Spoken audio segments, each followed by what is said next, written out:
Brought to you by the Every Dollar app. Start budgeting for free today. Normal is broke and common sense is weird. So we're here to help you transform your life. From the Ramsey Network in the Fairwinds Credit Union Studios, this is the Ramsey Show. George Kamel, Ramsey personality, co-host of Smart Money Happy Hour, #1 best-selling author, is my co-host today. I'm Dave Ramsey. Open phones at 888-825-5225. Sarah is in Green Bay, Wisconsin. Hi, Sarah. How are you? Hi. Thanks for taking my call. Sure. What's up? So I'm considering leaving my husband, but I feel like I'm financially trapped with like the amount of debt that we have. I just feel like I'm not able to leave with my daughter.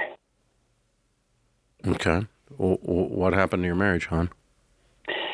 We've been married for about 13 years, and it's just been a lot of verbal abuse. And over the last 5 years since we've had our daughter, I just kind of started realizing that it's not something I want her to be in and grow up seeing that type of treatment. So I just am at this point where I'm, trying to look at my options right now.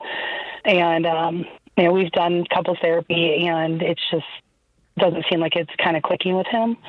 I just kind of feel like I'm at my wit's end with it. So I'm sorry. And how many kids you got? We have one. What age? She is 4. Wow. Well, obviously we're going to be a proponent for anybody to do anything they can to try to stay together, but not in an abusive situation without some traction on that. So I certainly understand where you are. A friend of mine that does divorce recovery counseling has always told me for the last 30 years that divorce turns a marriage into a business transaction. So this is now about incomes and assets and liabilities. So what is your income? So my income is approximately $56,000 a year. Okay. Can you live on that as a single person? Yes. In our area. Yes. Mm-hmm. Yes, you can. Okay. And you said there's debt that makes you feel like you're trapped. How much debt do you guys have? So besides our house, my husband has a camper loan, his truck loan, and a 4-wheeler loan. And then we have about, I think, $12,000 in credit card debt, and I have $27,000 in student loan debt. Mm-hmm. Okay. All right. And what's the home worth? In our area, homes that are equivalent to ours are going about $35,000. $35,000? I'm sorry, $235,000. Okay, I feel better now. Okay. I thought you were in the camper for a minute. Okay. And, $235,000. And what do you owe on it? We owe about $179,000. Okay, so there's a little bit of equity there. Okay. I don't know how divorce works in Wisconsin necessarily, but obviously your next step is to gather information. Information always relieves anxiety. The unknown, it creates more anxiety than a known bad thing. If we got bad news and it's clear, that's less anxiety than unknown, than this just a boogeyman in the closet thing. So you need to sit down with an attorney and find out exactly how this is probably going to go down. I mean, a good divorce attorney can tell you in 30 minutes, this is probably how this is going to go down. And it could sound like he gets all of the debt with his camper truck and 4-wheeler, and they sell the house, and the house equity clears up the debt that is on the credit cards and maybe on the student loan, and maybe some of his debt as well, because you'll probably get half the equity each in most cases. So either one of you have a big retirement plan? I have one through my employer. It's a state pension fund. But nobody has a 401k? I believe my husband has a 401k, but he doesn't have much in it right now. Okay. What does he make? He makes about the same as I do, about $50,000 a year. Okay, and then there's child support, and then there's alimony. And those are the things, those are the variables that if I were you, I would want to learn about those things so that, you know what you're facing And you're probably not as trapped as you think you are. I mean, you go get a one-bedroom apartment or a two-bedroom apartment, sell the house, pay off all the debts, and start over as a single lady making 56. Yeah. That's not that's not really trapped. Yeah. I felt like I was trapped, though, just because I mean, I still care about him, and I don't want him to be stuck. But at the same time, I'm looking at it as, like, financially, we got into the situation, and I feel like I'm responsible to pay off, like, the debts and everything. I don't know why. All of those are his toys. Like I said, a divorce turns a marriage into a business transaction. If you want to get all romantic and start paying stuff you don't owe, that's a different discussion. Mm-hmm. If you're going to do all that, you probably need to go back to marriage counselor and try to save the marriage.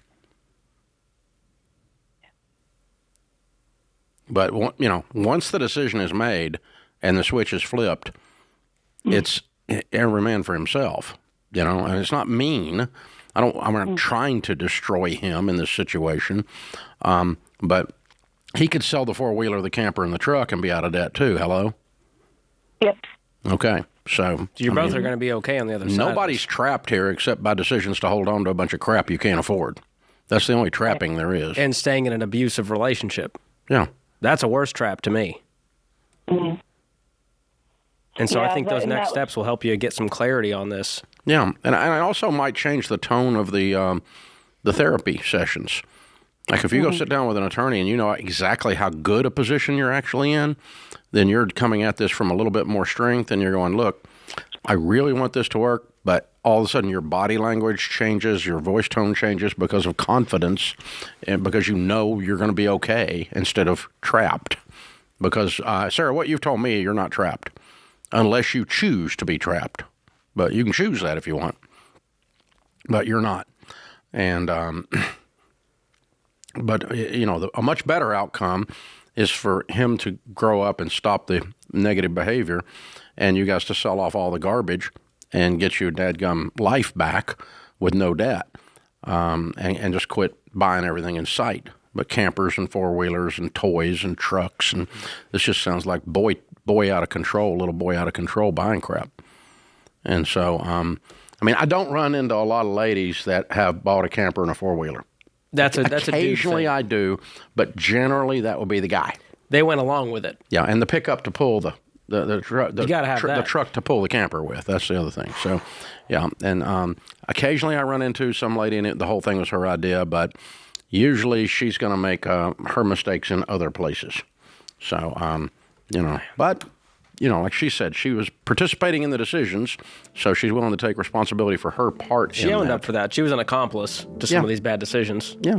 But I like what you said there, that you need to know the facts, because those unknowns can be scarier, and just you're overwhelmed by everything around you. And you get the facts, and you go, okay, yeah, we could sell that. Yeah, you know what? That will be split, or that won't be in my name. And then you know how to move forward. Yeah, it's interesting. Like cortisol release, stress drug release is way lower on bad news that's clear than on ambivalent, not knowing, the unknown. It creates a whole lot more stress.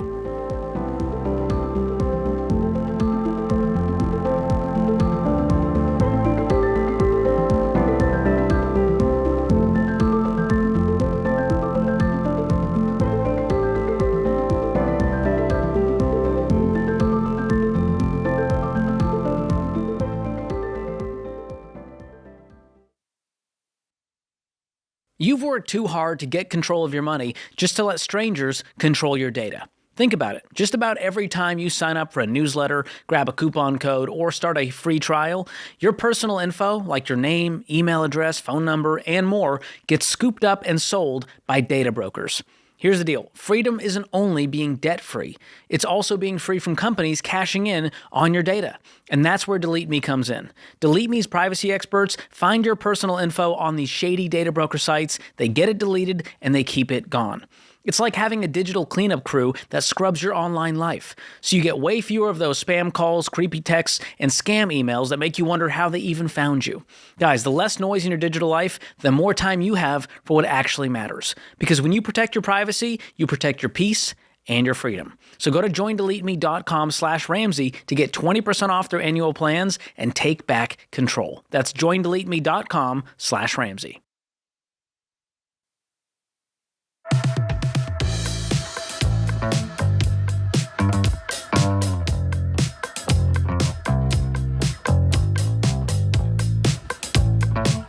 Well, we wish we could get to every call and every question here on the show. If you have a money question and you want an answer for your situation, head over to our website and use our Ask Ramsey feature. Ask Ramsey is our free AI tool that's built and trained on proven Ramsey principles. So if you don't know how AI works, AI is only as good as the data that is entered into it to cause it to think.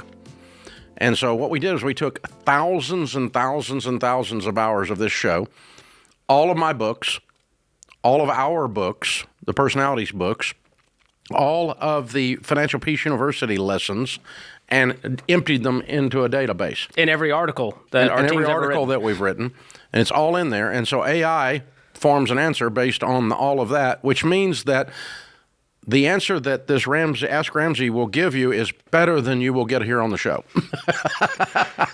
We'll have a brain fart or two, but that thing can't. It can't. It doesn't know how.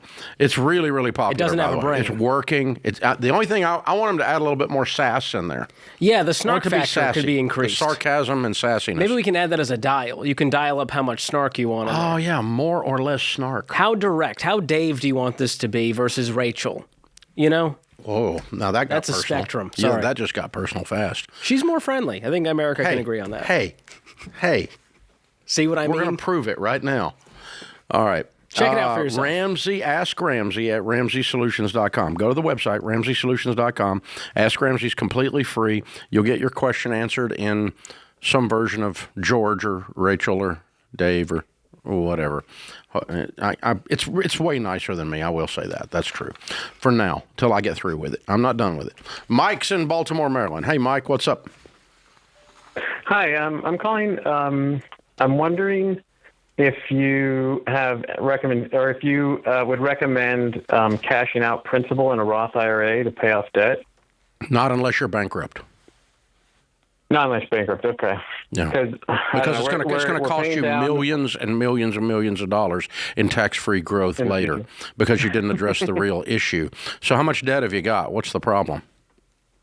We have about we bought a new house last summer and we have a HELOC from that at about $50K, and we have a retirement loan at about $28K to the 401K. I'm trying to take out the 401K retirement loan first, so we've been paying that down probably like $4K a month.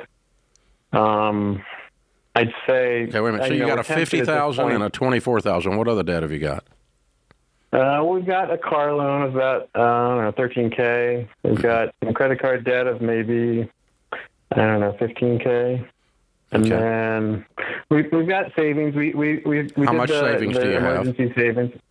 We have, we don't have full emergency savings, but we have about $11K in $11K of savings currently. Good. And then our Roth principal, though, is the question is really about the Roth principal. Because I understand the question, and I'm still telling you no. I completely understand the question. It's a stupid butt idea. Don't do it. What's your household income? We make about $8,300 about every 2 weeks. Okay, are y'all 27? No, we're both about 40. 40. Okay. Missed that one. All right. So, Mike, in doing what we do here, helping people walk out of debt and become wealthy, what is the shortest distance between where you are now and wealth? It is to become debt-free, not by destroying your nest egg that's going to make you wealthy later. And so that's why I keep coming back to no, I'm not doing that. So in listening to you, you're fairly new to our information. And so what we teach is a process that's very detailed and very intense and dialed in. Like eyes wide open. So you start with $1,000 in savings only, not counting your retirement. You temporarily stop all retirement, and then you go to what we call baby step 2, and you list your debts smallest to largest, and you pay off everything but the house in that order with great focused intensity.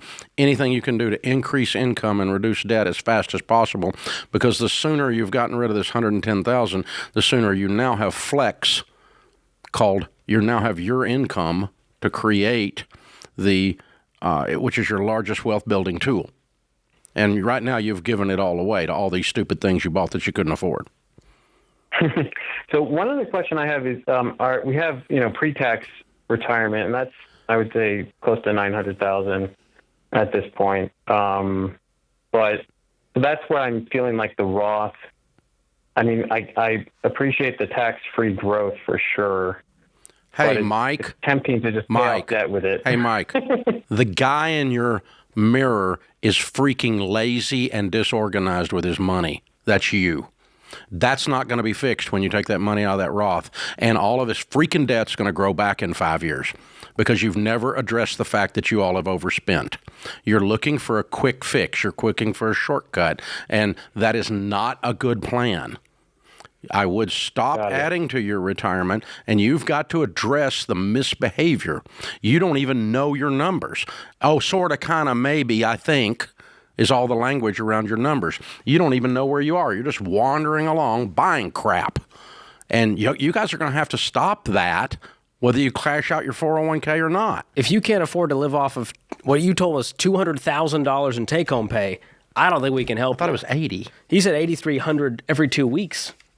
Oh, is what I heard. So I'm going, dude, you guys make too much to be fooling around with all this debt. Okay, yeah, that's even worse. Yeah. And so if those numbers are true, you're right. The behavior is not going to change. You're going to keep robbing that 401k every chance you can get because you guys are living a lifestyle you can't afford. So my hope is to offend you enough to make you look at this. I love you enough. I want you to get mad at me. That's fine. I'm good with that.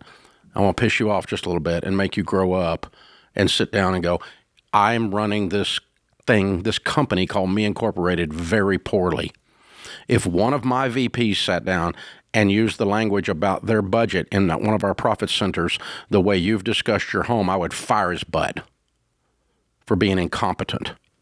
Okay? You don't know. I think I got sort of kind of bull crap. You need to know exactly, and you guys need to get focused. You make too much money to be this broke. But y'all have been intellectually lazy in how you've addressed your personal finances. And if you'll roll up your sleeves and attack this and get some muscle tone to what you're doing, get some intensity to what you're doing, you can clean up this mess in about a year and a half and not have to mess up everything. But if you don't, you're going to make a bigger mess later because there's no in-between in this discussion. There's not a mediocre landscape. Because you guys have consistently added to the problem, and until you stop adding to the problem and being people that do that, you're going to create more messes. That's what it comes down to.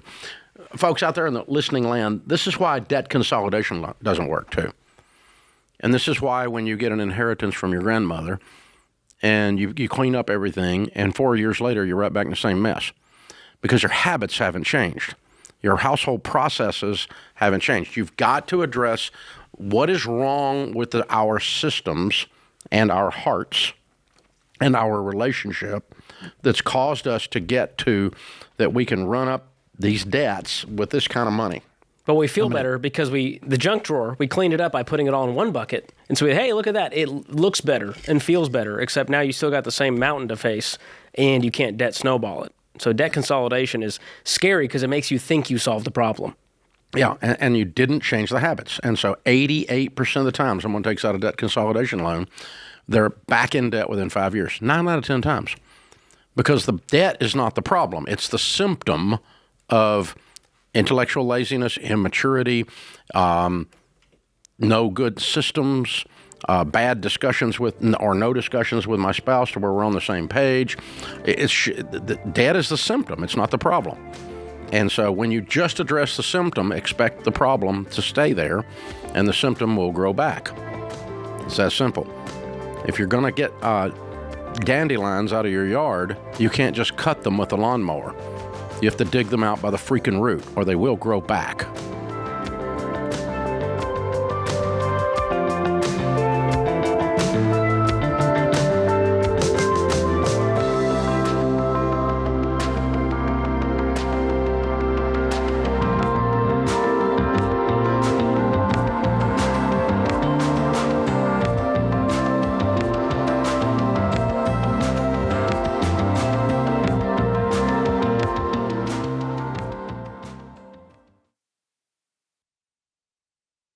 If you're looking for a more budget-friendly way to save on medical costs and stay true to your values, Christian Healthcare Ministries is a great option to think about. CHM is not health insurance. It's a health cost-sharing ministry, a biblical, community-based way for Christians to share each other's medical bills. That means no enrollment deadlines, and you can choose any doctor or hospital you want. That kind of freedom is big, especially if you're self-employed, between jobs, or you just need something that fits your budget better. CHM has been around for decades, faithfully serving the Christian community. And many members save hundreds of dollars a month compared to traditional health insurance. And that margin gives you breathing room when you're working the baby steps and trying to steward your money well. And right now, CHM is offering new members a 50% credit towards their first month of membership. Get started at chministries.org/budget and use promo code Ramsey. That's chministries.org/budget and promo code Ramsey.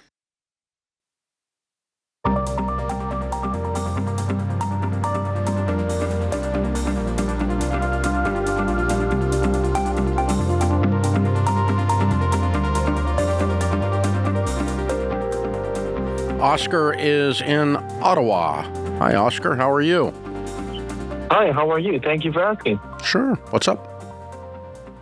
Well, long story short, I've been dating a Polish girl for the past 5 months-ish, and everything has been going well except for a few small details that are mostly related to finances. Like, since day one, I've been paying for restaurants, like going out, like activities, snacks, and everything. And she indirectly mentioned during our conversations that this is a part of her culture, even though she was born in Canada.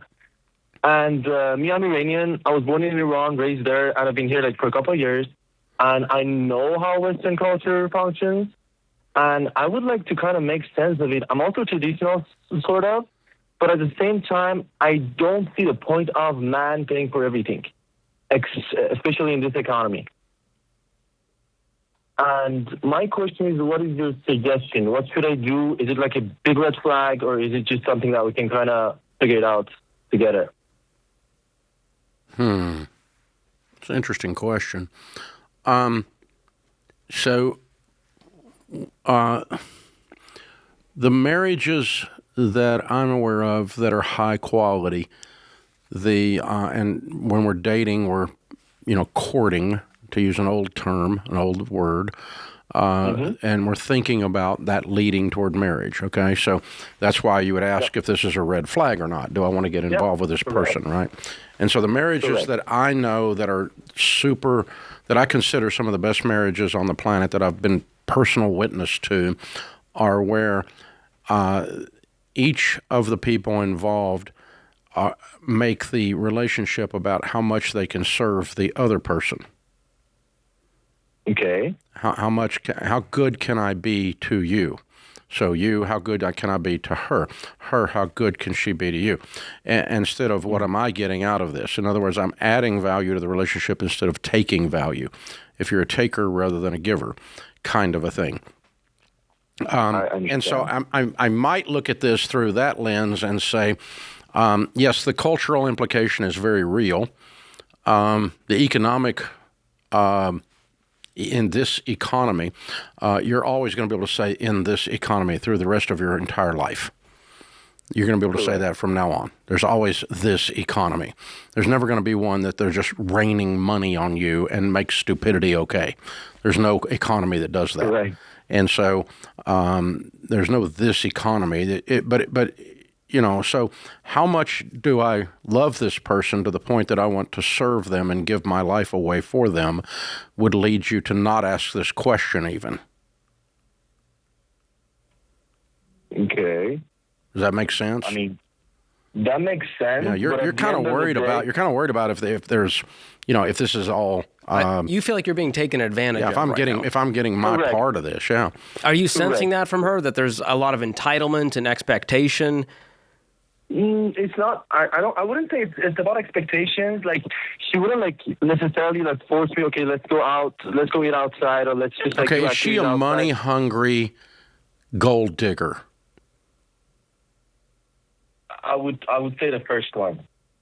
She's money hungry? Yep. Okay. Let me put it in a cultural setting that I can understand and explain, and let's see if it extrapolates to your situation. All right. I grew up in the Old South. I'm an old Southern redneck. In our world, 100%, the guy pays for everything. Okay. Period. Southern gentleman, That's called chivalry in our world. Honor. Mm-hmm. Okay? But that is a cultural thing. I'll admit that. Okay? That's not necessarily true in every part around the world, from Iran to Polish to Poland to Canada, okay, and some mix of in between. So, but that's the world I grew up in. Now, in my world, what I looked for is I don't want to, because I'm willing to pay for everything, and that's an act of chivalry. The last thing I want is a high-maintenance princess that's entitled. That's cray-cray, and I'm going to avoid that woman like the plague. Okay. So one guy said, you know, if you marry a woman that likes spending money, you better enjoy working a lot. You know, and so I'm not doing that. Just because I'm going to add an action out of my cultural upbringing, I'm going to pay for everything, doesn't mean I'm going to be taken advantage of. Is she ordering the fanciest wine on the menu on the first date? Filet mignon? No, that's not what's happening. But let's say in a couple of months, I was planning to go on a trip with her to Europe. And I was just we were talking about everything. We set the destination, which cities and blah, blah, blah. In the end, I was like, okay, so let's talk finance and see who pays what. And she was like, in my culture, usually man pays the ticket at the hotel, and me, I can be taking care of food. Which, when I look at it, ticket and hotel, it's going to be 85 to 90% of the whole expense. And the food is You know, I might go ahead and take this a step further then and say, okay, what if we were married? How does this work? Listen, I would love to pay for everything. No, I'm saying I would ask her that. And if she still expects to be coddled, then you've got a princess on your hand, regardless of the cultural issue, a high-maintenance princess. But that's not what it sounds like. It sounds like that, you know, you just got to decide how much of this you're going to pay for.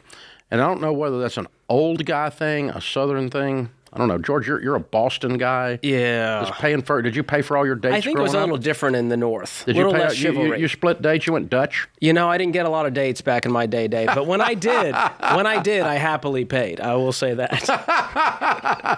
I'm just so happy to be here. Exactly. This is so exciting. I don't want to mess this up. But to his point, he's going, well, I'm planning a trip to Europe. Well, maybe let's not plan a trip to Europe if you're worried about the finances, and then bring it up like your idea. And then she's like, wow, he's taking me to Europe. And now you're going, well, it's going to cost you $2,000. So I think let's set up the boundaries earlier on and go on less fancy dates and say, hey, you want to just take a walk in the park? And if she goes, no, I'd rather go out. Well, that's a sign, to Dave's point, that there is some entitlement there and that she is just wanting to just spend. And I don't know if she's taking advantage of you or not, but I do think it's a red flag to bring up in the relationship before you go further. The red flag is not as much about her character or your character, it's certainly occurring to me, as it is that you guys might not be a match. The values are different. Yeah, if you can't get aligned on the handling of money and the value of money in this relationship, that is a red flag for any relationship. If you can't be in agreement on how we're going to handle money in the future together, we can't be in agreement about how we're going to handle crazy in-laws, we can't be in agreement about religion, and we can't be in agreement about kids, how many to have and whether they're going to run the house or whether we're going to run the house, then these are the things that tear a marriage apart. And the high-quality marriages get aligned on those four things. And so you're not aligned on that, and the fact that you're not aligned is the red flag. That's a big red flag. It just took me a minute to get there. I'm trying to wander around in the cultural bullcrap and figure out what's going on here. It's beyond culture. Or whether or not we got a princess on the line, but I don't know that. I don't hear that in his description of her. I don't hear that about her, but could be. He might need to find a penny-pinching gal who loves going to the thrift store. That might be your type. How many hours a day they spend on Instagram? You know, because that would be an interesting study. Spending habits versus we do know screen that. time. The number of hours on Instagram is directly attributed to amount of spending. 100%. Did Rachel Cruz tell you There's that? data. Personal experience? There's data on that. That's actually real. But I'm just talking about if you're, trying to find happiness in image, in happiness in, where we go, what we do, what we eat, then you're going to be hungry your whole life. Yeah, if you can't just be happy being at home and bored, then you got a problem. If it always has to include spending money. Exactly. And but if you guys cannot work through this and you get comfortable and she gets comfortable, the fact that you're not aligned, Oscar, is the red flag.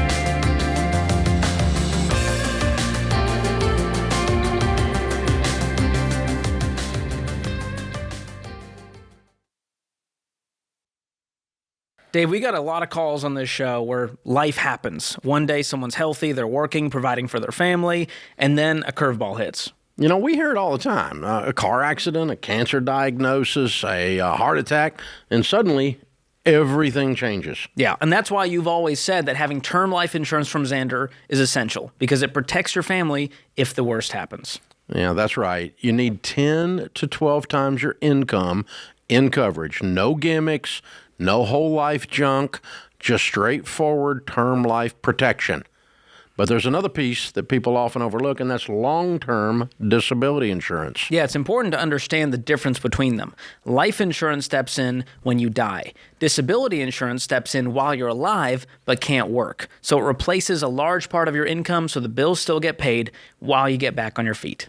Now, if your employer gives you free disability insurance, great, take it. If it's discounted there at a better price, take it. But if not, Xander can help you find the right plan. Whether you're single or married, it's not optional. If you're going to be out of work for a while, then you need to make sure the money's still showing up. And that's why Xander is our go-to. They make it super simple to get the right coverage at the best price, no pressure, no upselling. I've trusted Jeff Xander and Xander Insurance for over 25 years, and so has my family. So don't wait. It's fast, it's easy, and it could make all the difference. Go to Xander.com or call 800-356-4282.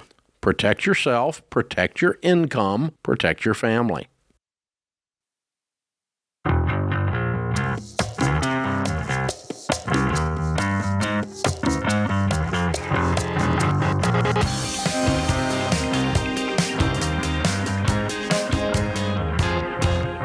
Paul is in San Francisco. Hey, Paul, how are you? Hey, thanks for taking my call. Sure. What's up? So my question is about retirement planning and specifically retirement accounts, my 401k. I have a bit of a unique situation, and I, get a different opinion from everyone I ask about this. So I thought I might call the Ramsey Show. Well, you'll definitely get an opinion. Yeah, I thought so. It's an interesting one. So I've done decently well for myself so far, but this is my first time having a 401k, and I'm wondering if it makes sense for me to really use the 401k, because I found out recently, someone in my family had been very, very successful, and I knew that, eventually I was expecting to probably inherit some of that, but I was able to actually read through the trust recently, and it's a lot more than I expected. And I'm sort of wondering if I can find security in retirement from that potentially. Does it make sense for me to not use that 401k and maybe have that money be more valuable to me now, or use a Roth IRA instead? A Roth IRA instead of a 401k? Not necessarily instead. I have a Roth right now it's pretty small, but I'm just saying instead of how old are you? Trying to retire. I'm 21. Oh, okay. And what do you make a year, sir? About $330,000. Wow. Good. What do you do? in tech. Good for you. Well done. Okay. And how much is in this trust that's supposed to come to you?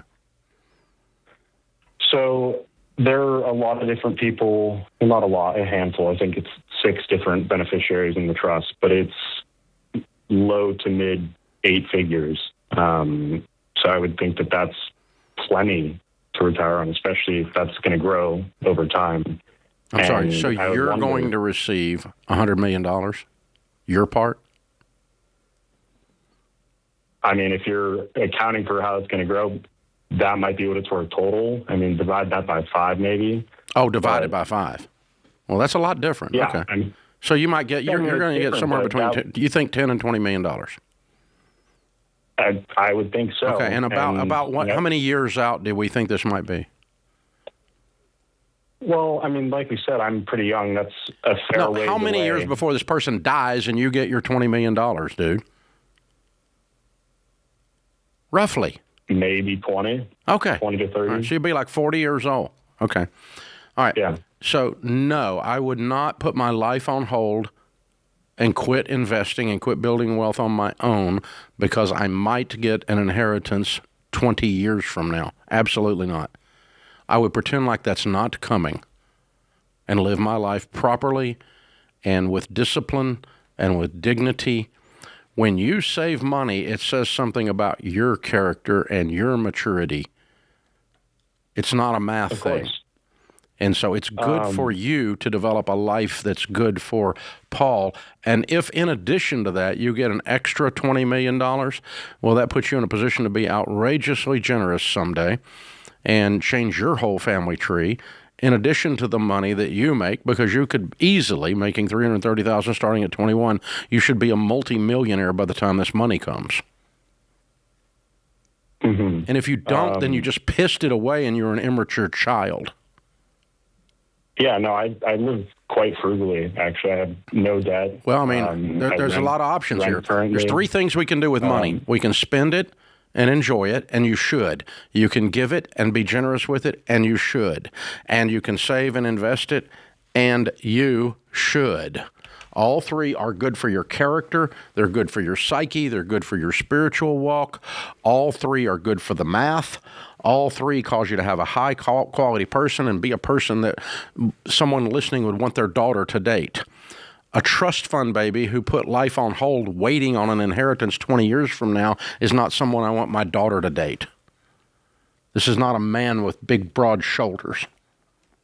Yeah, that you got to not let that muscle atrophy. And if you start flexing this now and you have that delayed gratification muscle going, the wealth building muscle, then you're going to treat the money differently. If I was handed $20 million that I didn't actually put away and earn, I'm going to treat it differently than money that I socked away for 20 years. And I think that delayed gratification lesson is worth learning. One definition of maturity is the emotional ability to delay pleasure. That's one of the definitions.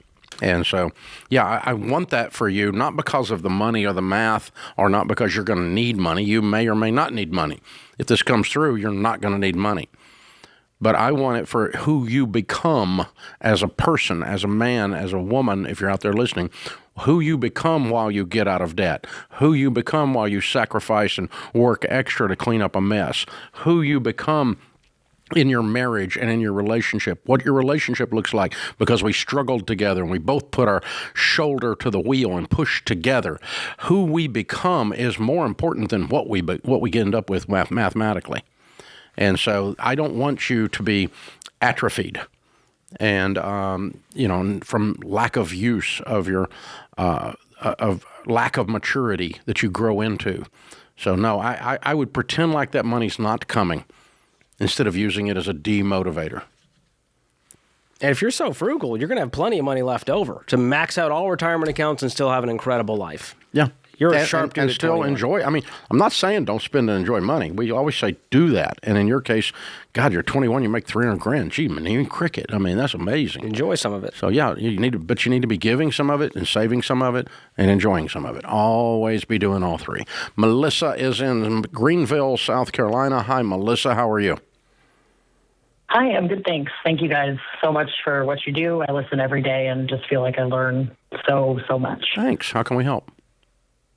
So my husband is in regional sales, and he drives about 350 to 400 miles for work on his personal vehicle every week. Good. Unfortunately, a company car, unfortunately, a company car isn't available to him.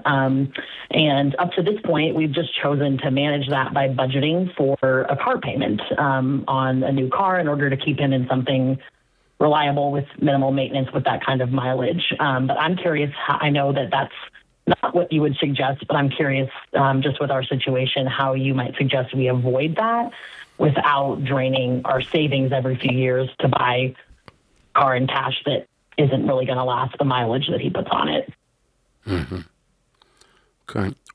Can we agree that the amount of miles he's putting on the car is absolutely destroying the car's value?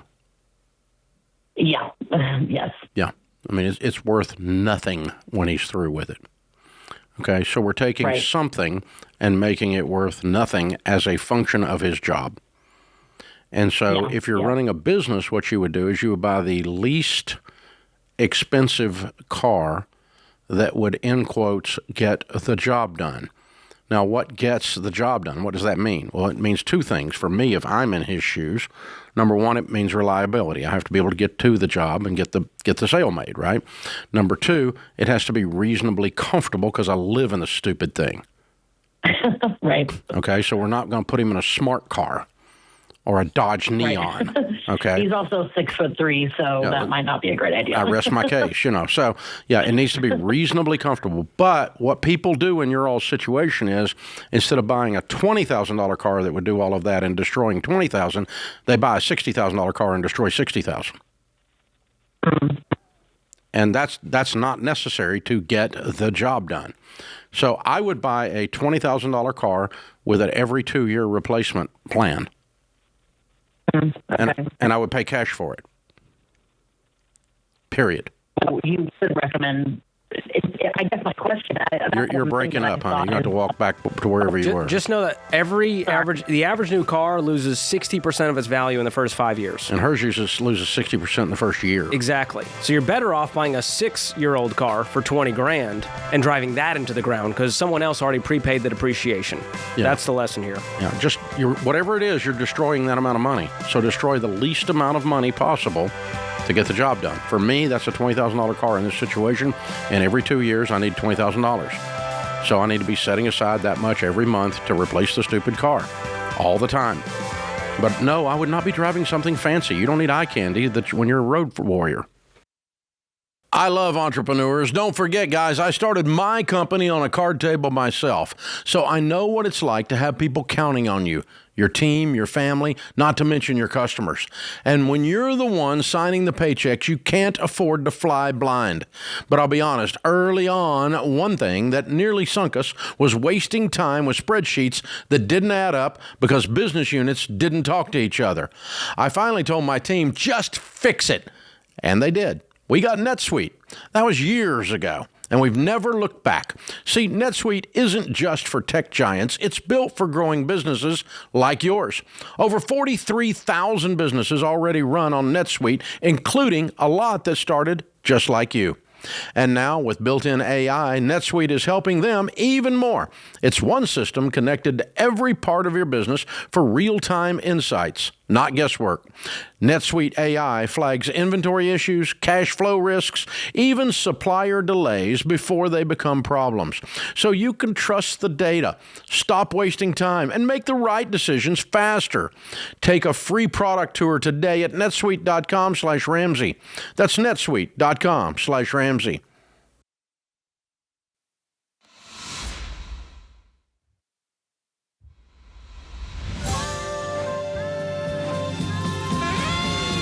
Welcome back to the Ramsey Show in the Fairwinds Credit Union studio. George Kamel, Ramsey personality, #1 best-selling author, is my co-host. Jacob is in Dallas. Hey, Jacob, how are you? Hey, brother. Thank you for taking my call. Sure, man. What's up? So I think I'm in a bit of a unique situation. I had a net worth north of the 7-figure mark around, I want to say, probably a month ago. A month and a half ago. Made some poor decisions, led to a significant downturn in my net worth. downsizing everything, trying to just reframe my mindset and like decide the next steps to go from here. That was pretty vague. So you had like $1 million? Yeah, I'd probably around 1.9 million. 1.9 million. Okay, and what'd you do that screwed it up? Gambling, lifestyle inflation. Lifestyle inflation? Yeah, I mean, partying, doing the whole 9 yards. Okay, so what did you buy? I mean, it was more so just going out, traveling, clubbing, bottles, cars, Airbnbs. It was poor decisions, and then a lot of gambling. I think. What kind of gambling? Right for sure. So what kind of drugs were you doing? I mean, it was more so just like cocaine. Yeah. The whole 9 yards from the party. Just like okay. Right. Yeah. So have you been to rehab yet, hon? I've not. No. I think I didn't have necessarily a drug problem. It was more so just. Oh no, you have a drug problem. There's no question.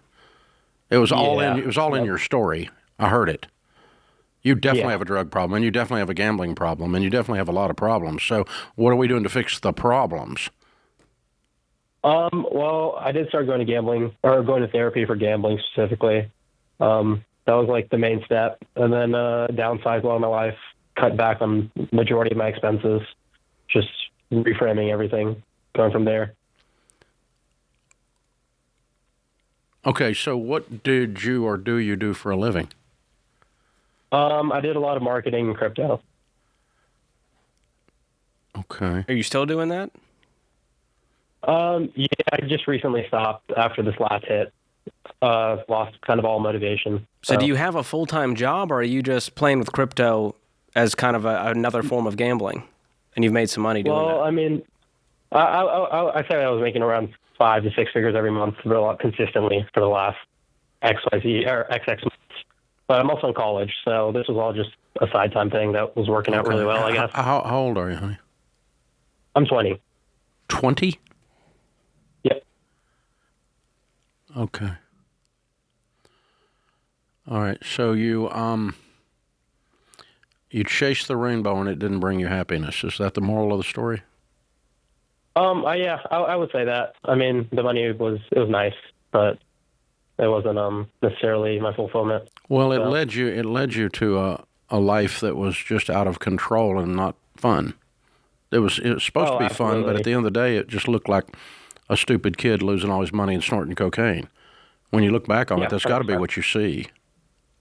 Yeah, 100%. I don't condone any of the actions, nor do I think that it was the smartest decision at the time. So where I'm going is that I don't know what drove you to get to that point, but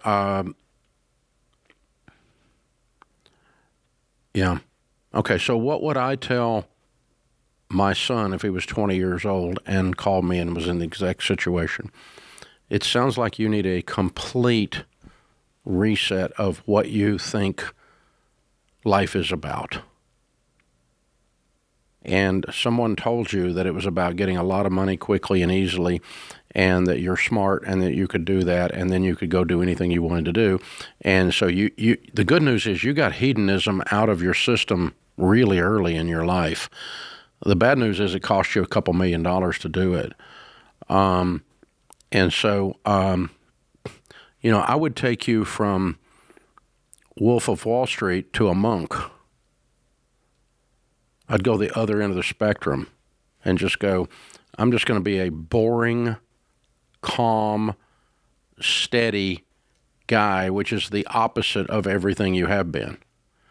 In order to reset your brain and reset your spirit, I'd plug into a good local church.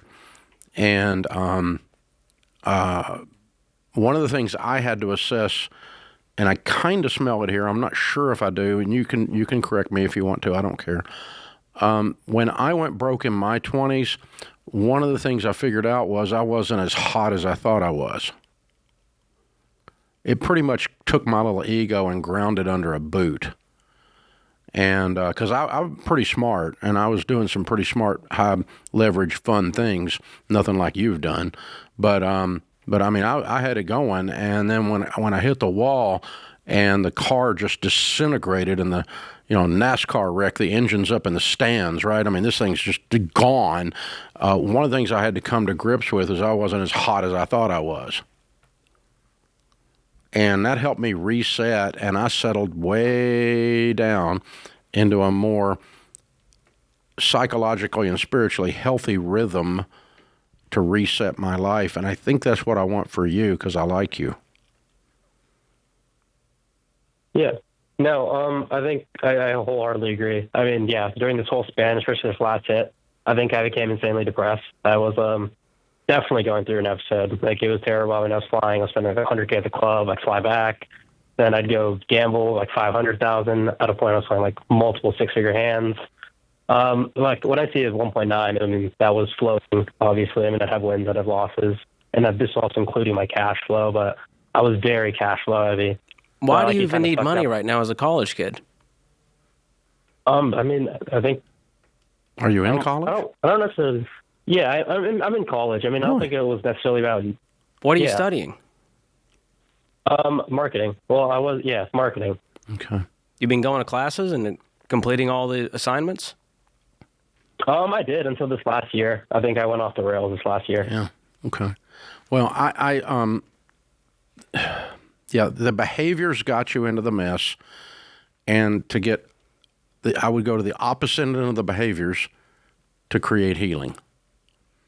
And so look at every one of the behaviors and what are the roots of each of the behaviors and how can I avoid those. So one of the things I fell for that you did as well is get rich quick. And I thought, I'm smart enough, I can do this, I can build wealth quickly and easily. Other people don't know how to do it. I'm quick enough with numbers, I can do this, I can pull this off.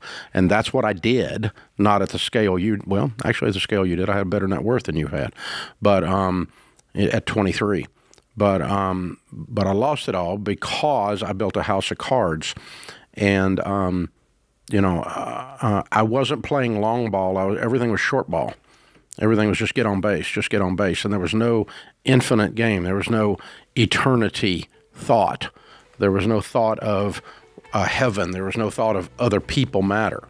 It was simply get the thing done, turn the deal. And so I had to go to the other end of the spectrum when I went broke, and I had the benefit of losing everything and going bankrupt. And I got the opportunity to start over. I met God on the way up, Jacob. I got to know him on the way down. And you desperately need to get to know him right now. It's your only shot out of this. So I'd check into a great church in the area, start talking to some of the businessmen in that church that love Jesus, and let them talk to you about how to reform what a man really is inside of you.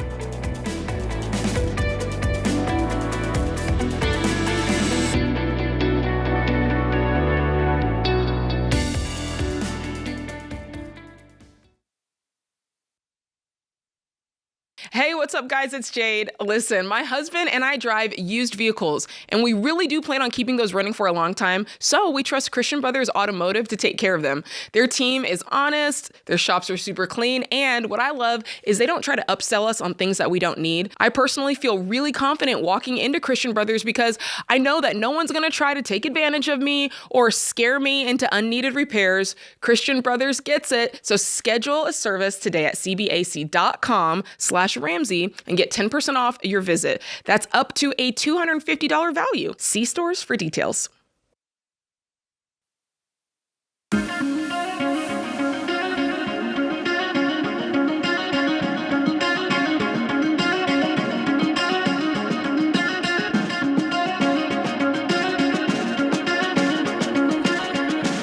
Meredith is in Greenville, South Carolina. Hi, Meredith. How are you? Hi, Mr. Ramsey. How are you? Better than I deserve. What's up? Yeah, so my husband and I have 2 young kids under the age of 4. We currently rent a small duplex for about $785 a month, and we have about $4,000 in savings.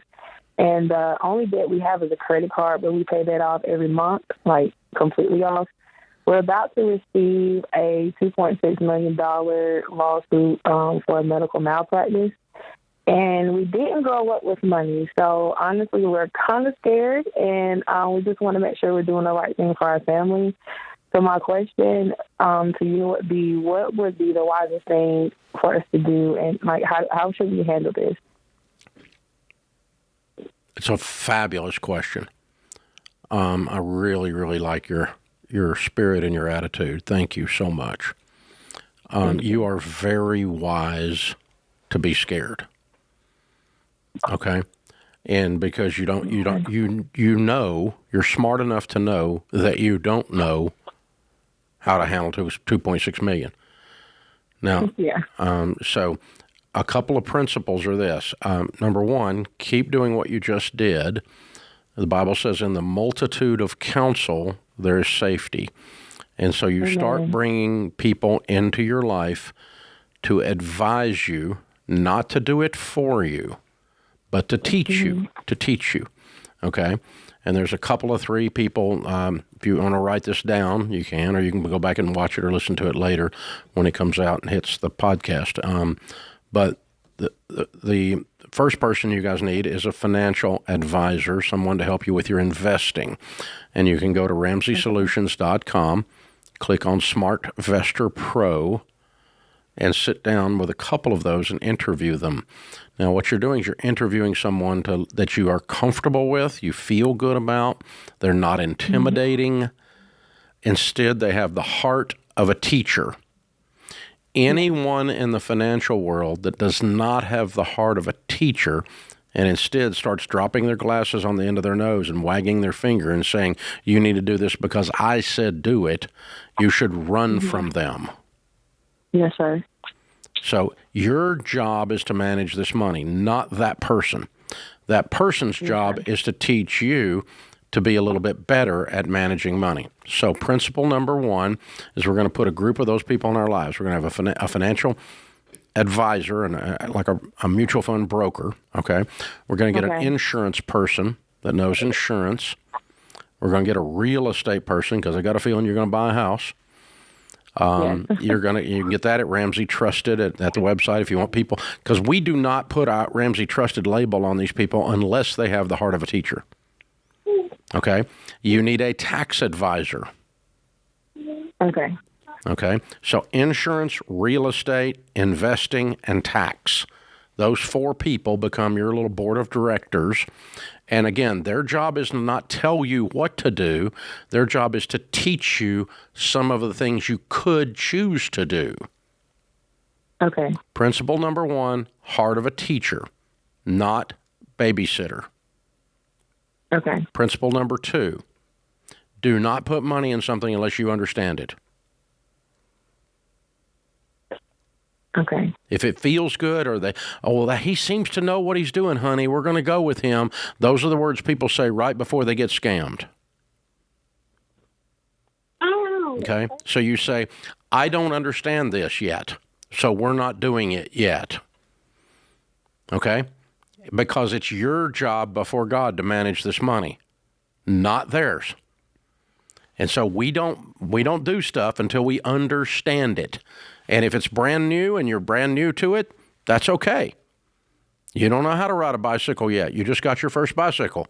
So it may take a minute to balance, right? That's okay. That's okay. But you don't go buy a $30,000 Harley and you can't ride a bicycle. Yeah. Okay? Yeah. And so we get our skills up and our competence and confidence up, and that will give you great peace about this. Principle number 3, go slower than you think you should. For some reason, we feel like we have to become competent and sophisticated overnight, and it takes a little while. The first time you buy a house, you've never seen that much paperwork. The first time you open a mutual fund, you have never seen that much paperwork. The first time, when you're 8 years old and you open a bank account, it's intimidating. But once you've opened 30 of them, it's not a big deal. So give yourself the grace to go slow and to learn and not put money in something until you're ready.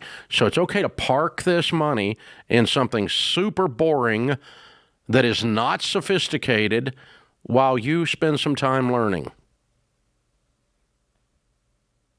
Does that feel right to your spirit? Most definitely. I got it written down. Okay. How old are you guys? I am 29 and my husband is 38. Wow. Okay. And a good framework, if you want to figure out how to apply this money and start working your way through as you understand it and as you increase your speed just a little bit on some of these things and as some of these people with the heart of a teacher advise you, is I would walk right up the baby steps that we walk everybody up. And so that's become debt-free, pay off all your debts, get on a written budget so you live on your income. You don't touch this money. You don't need this money to live. You just live on the income that's coming into the house. You're living on it now, so keep living on it. And don't increase your lifestyle to where you're having to drain this money to support your lifestyle.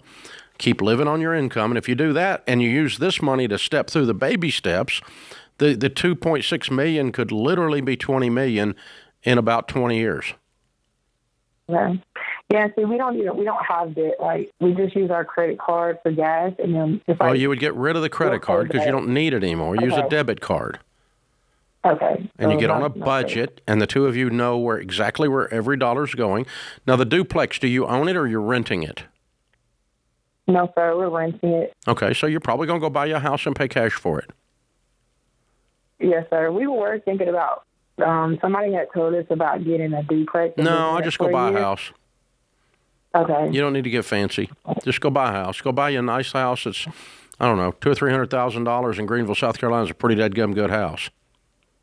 Yes, sir. It's nicer than the duplex you're living in. Yeah, definitely. Yeah. And top off your emergency fund. So if you spend $400K out of $2.6 million, and you pay cash for a house and you don't have any payments anymore on a house, and you have no payments anywhere else, no other debt, and you're living on a budget, then the rest of that money can go to completely change your all's future. If you'll live in the present like grown-ups. And avoid, and I know you're going to do this because I could tell by the way you asked the question coming out of the gate, avoid the need or avoid the thing of, I hit the lottery and I'm rich. You're really not rich. This money will be gone in about 20 minutes if you start screwing around with it. Exactly. We just took that call. So you can be very wise with this. I just crunched some numbers for you. You said you're 29 years old. If you just pretended this money did not exist and at 62 you looked up and said, hey, we can retire, it'd be $81 million in there. If you just didn't touch it and forgot it existed and it was invested wisely. So that's what we're talking about here. Now, you're going to use some of it, though. So it's not going to be quite that much. It's probably only going to be $60 million. You'll enjoy some and you'll give some. You'll cover your kids' college funds and help them get started in their adult life. But that's the kind of stuff you can do if you handle this wisely, and I think you will. But it's number one, do not take advice from someone unless they have the heart of a teacher. Number two, don't put money in stuff unless you understand it. Number three, go slower than you think you should. It's okay. Give yourself time to catch up. You're not an expert on this. You don't have you didn't grow up with money. You didn't grow up with people talking about money. This is a new thing. And it's okay to learn something new and take a little time to do that. But that's how money gets away from people, is they violate those three things. Hang on. We're going to send you a copy of the Total Money Makeover as our gift. We don't need anything from you. And we're also going to set you up in the Every Dollar budgeting system, and that'll guide you through the process, and then you guys make your decisions and be smart. And Meredith, we're here if you need some more help. You call us anytime.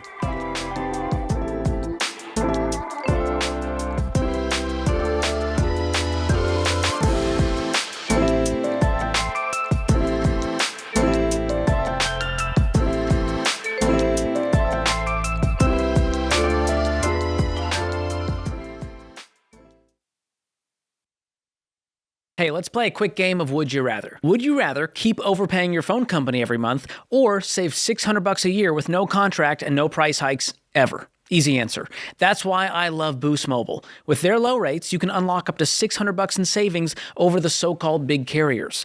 You can bring your phone, keep your number, and pay just $25 a month forever on the unlimited plan because you've got better things to do with your money. So go to boostmobile.com/Ramsey to make the switch today. Based on average annual payment of AT&T, Verizon, and T-Mobile customers compared to 12 months on the Boost Mobile Unlimited plan as of January 2026. See website for full details.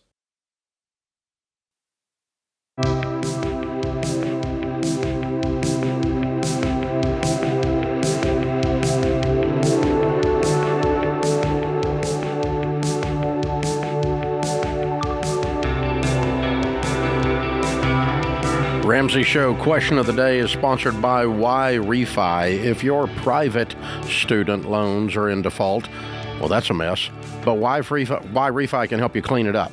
Why Refi helps borrowers refinance with low fixed rate payments on a clear path forward so you can get things up, get back into making real progress, get yourself out of debt.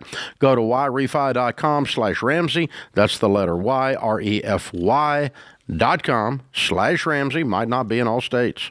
Today's question comes from Mackenzie in Washington. My husband and I are in a considerable amount of debt, including 2 car loans, 2 student loans, credit cards, taxes, and our mortgage. We barely make it through each month and rely on credit cards to bridge the gap. We have $100,000 in a high-yield savings account. Do we pull out all of our savings and pay off everything except the house and have no emergency fund? We are in our early 50s and contribute to retirement, but don't have much in there yet. We are scared to deplete our savings account. What should we do? I mean, you got a life raft sitting there, and you're going further into debt on these credit cards. Absolutely. Drain that high-yield savings down to just your starter emergency fund right now and knock out the debt if you can. I don't know if it'll knock out all of the debt, but the mortgage, it sounds like it will. Yeah, the way you're describing it will. So, Mackenzie, here's the thing. You got to cut up the credit cards and never use them again. Ever. You have to get on a written, detailed budget, get the Every Dollar app, and get yourself going, you and your husband working together. Absolutely the only way you're going to survive this. You probably need to sell one or both cars. Because we don't know the numbers. They're not here. But I'm going to guess and say a large portion of this might be car debt. It usually is. That's how we guess that. It's not a hard guess. And then I would drain my savings and be 100% debt-free. You know, let's pretend that of your debt, that one of the cars is a $50,000 car debt and you owe $50 on it and it's worth $40. Use some of your $100 to pay the difference and sell the car. Cover the upside down amount. And then use another $10,000 and buy you a $10,000 car for cash. Okay, that uses 20 of your 100 in that example instead of simply paying off the $50,000 car. Especially because you're behind on retirement. Yeah. I mean, you said you're scared to deplete your savings. I'm scared you're not going to be able to retire. That's a much bigger problem. You can build back up the savings, but you guys got to get on this. You can build back up the savings and you can build back up your retirement when you don't have any stinking payments. Free up all those. That's probably a few $1,000s in payments sitting But here's what's happened. You guys are normal. And normal in America sucks. You've got 2 car loans, 2 student loans, credit cards, and you don't make enough to cover your bills. Because you've put yourself so far in debt buying crap you couldn't afford with money you didn't have to impress people you don't even really like. You're a normal American. And I guarantee they're 6-figure earners. Yeah. So what you've got to do now is you have to stop being normal. And that means get highly organized, highly intense, and I'm going to make every dollar of our income behave, and we aren't buying anything unless we pay cash for it for the rest of our lives. If you can't pay cash for it, you can't buy it for the rest of your life. And then you'll have your income freed up to put your retirement in place, build some wealth, and put your emergency fund back in place if you've used it all with this $100,000. But you should use the $100,000 today, and you probably should sell 1 or 2 cars and get some less expensive cars. You can move back up in car later after you become wealthy. But right now, you're just broke people. So you need to be acting like broke people instead of rich people. Andrew's in Atlanta. Hi, Andrew. How are you? I'm well, Mr. Dave. How about yourself? Better than I deserve. How can I help? Hey, so I'm just giving you a call today because I am in a pickle. I am supposed to be getting married in Italy, and my family, or at least my side of the family, has basically let me know that they have, they don't really have the savings or the money anymore to go. So I'm on baby step 2. I only have about $2,000 left in my car loan. I have about $3,000 saved, and I have. Why the heck are you getting married in Italy if you're broke? Well, it's her family's doing. Her side is well off, and they asked us what do we want. We always dreamed of getting married in Italy. So I don't think there's any we. I think it's what she wanted, and you got hooked into it. Well, no, it's something that we always spoke about when we first got together. Like, it was like a joke, like, yeah, we can get married in Italy one day, and and then it actually became a real thing. So yeah, they're willing to pay for it, and okay, Andrew, wait a minute. I'm sorry. Let me stop you for a second. Yeah. There's 100% chance when you were planning all this that you knew your family couldn't afford it. Well, I told them a year ahead. No. You know your family. You grew up with them. You knew they didn't have any money. Yeah, I told them to save, and they told me that they were saving, they were good, and then now we're here, and they're like, hey, we didn't save, so I'm just kind of in a pickle. So you're not in a pickle. You're not in a pickle. They are. They won't be able to attend your wedding. Well, that's the thing. I never thought I would be getting married without having my family there to support me, and I feel like now I'm just going to get married, and it's just going to be a whole gang of her family. And I'm just there. That's a bummer. That's a bummer. You have a right to be disappointed with your family. Yeah. Not really. Not really. No, I disagree, Andrew. I for you to think they were going to do this was dumb. You knew your family. You grew up with them. You knew they didn't have money. You knew they weren't going to be able to save this money, and you wanted to go to Italy anyway. And so this didn't sneak up on you. I don't agree, and it's not due to them being irresponsible. They're just is who they is, and you plan a wedding, a place your people can't afford to go to. Man, that's awful. I'm sorry. Yeah. So I guess you just have a big celebration of some kind. Get some barbecue when you get back, put it in the backyard and on the picnic table, and let's have a little throwdown when you get home, right? Yeah, that's the plan. Okay. Maybe I can do that. What was your plan if you didn't call us? There was no plan, really. Don't get me wrong. I thought about maybe doing something like locally, but honestly, with me being on baby step 2, I don't really have, enough funds to do something that would be big, or that would be nice for my family at least. Yeah. So her family's paying your plane ticket. They're paying for everything. We already got our plane tickets probably about like a year ago. On your own? Yeah. No, their family paying for everything. They bought the plane. Her dad bought the plane. So you're not tickets. paying a dime for anything involved. Yeah. He doesn't have any money. No. He's got $2,000. No. Yeah. How old are you two? We're both 20, 25. Okay. You're both working full time? No, I pretty much, pay everything and do everything. She stay at home, but it's our money. I'm real big on the Ramsey we, not I. You guys have kids? No, you're not big on the Ramsey we because you're not married. Yeah. The Ramsey we doesn't apply to you're married. We tell you not to combine money until you're married. Remember? Or did you know that? Yes. Yes, definitely did. Okay. All right. So how long have you two been living together? We've been together probably about 2-3 years now. Okay.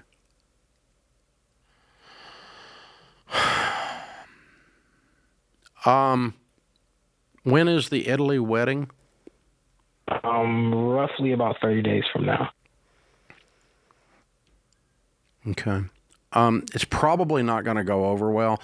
No, your parents don't get to go to Italy. You don't have the money, and you're not going to go borrow money to send them to Italy. You're broke. There's another alternative. I don't think it's going to work because I don't think the people involved in this story are going to do it. But what you could do is go get married next weekend and have your family and their family there. I have a friend that did that because the kids wanted to move in together, and they were Christians and didn't want to live together before they were married. And so they went and got married like 60 days before the destination wedding and moved in together. And the family was all present for the little wedding at a little chapel. And then they went to Paris, is where they got married, and did a destination in Paris. You could do that.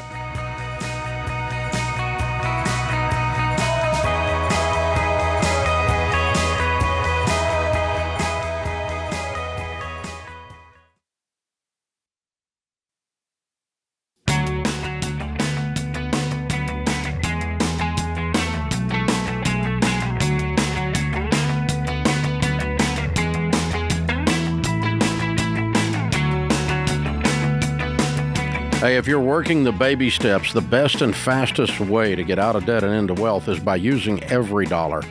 Now, this is more than just a budgeting app. It's a plan built right in. It's our plan. You walk the Ramsey plan. We're going to help you track your progress. You get a personalized recommendation all the time, continuously from us. We're going to push you, pull you, wink at you, yell at you, smile at you to get you to do this stuff, and it'll help you free up more money and work the plan even faster. It's like having one of us walking with you every day. Start every dollar for free by downloading it in the App Store or Google Play. Wyatt is in Fargo, North Dakota. Hi, Wyatt. How are you? I'm good. How are you today? Better than I deserve. What's up? I am calling today to ask if I should repair my credit score. No. Just no. Just no. Yeah. Because let me back up then and tell you why. Yeah. And where that came from. All right. Okay. So there's only one way to repair your credit score, and that is to go to borrowing money, and the paying on time of the borrowed money begins to flush out and push the old late payments to the back of the file, and the further to the back of the file they get, the better the credit score gets. In other words, if you have 3 things on your credit report and they're all negative because you were late on them, and you put 10 things on your credit report that are all positive and you're on time on them, it will shift that's how you repair your credit. Yep. But you can't make the actual late payments history go away. You can just push it to the back and overwhelm it with new debt. Mm-hmm. That's how people repair credit. The other way you can repair credit is if there's something inaccurate on your credit bureau, you can have that removed. But that's probably not what we're talking about. And then let's go past that and then rise up above the whole thing and say that a credit score is not an indication that you're winning with money. The credit score is 100% derived from an algorithm.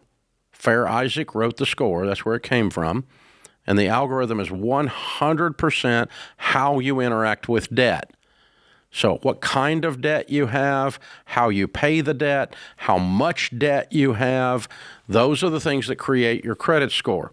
So your credit score is actually not a credit score or an I'm winning with money score. It's actually an I love debt score.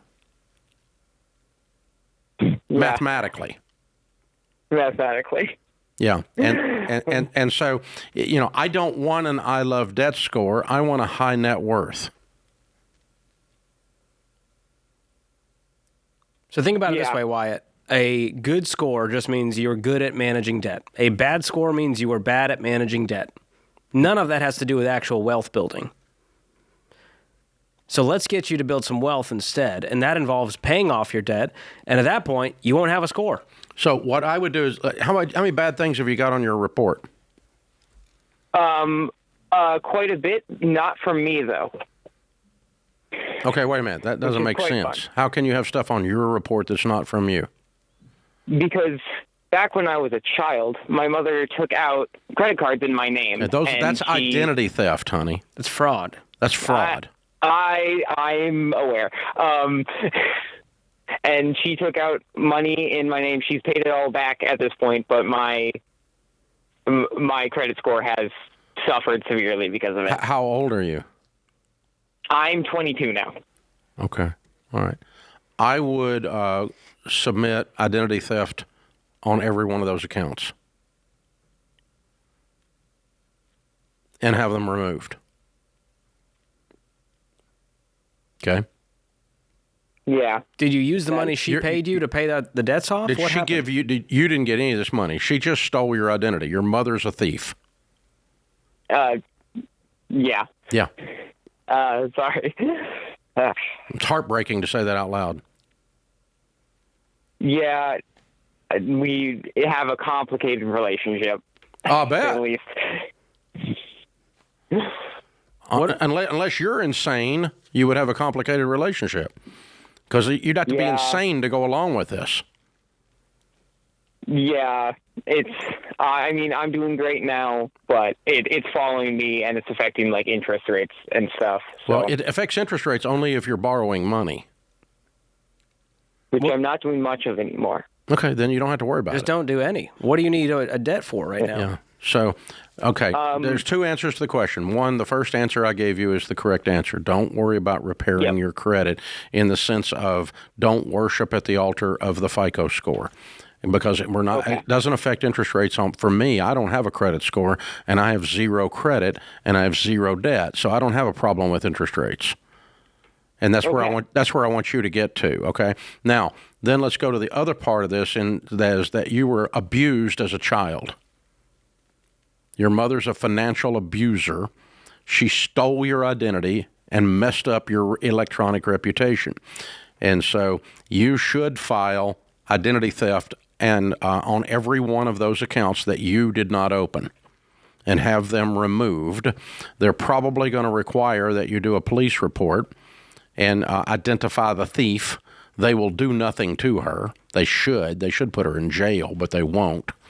But the good news is they actually didn't lose anything because she actually went and paid them, but she just paid them late. Is that what you told us? Yeah, really late, but so they won't do anything to her because they got their money. But you're going to have to go through some steps, and you can have every bit of that completely removed, and you should, from your credit bureau report. I would if I were you.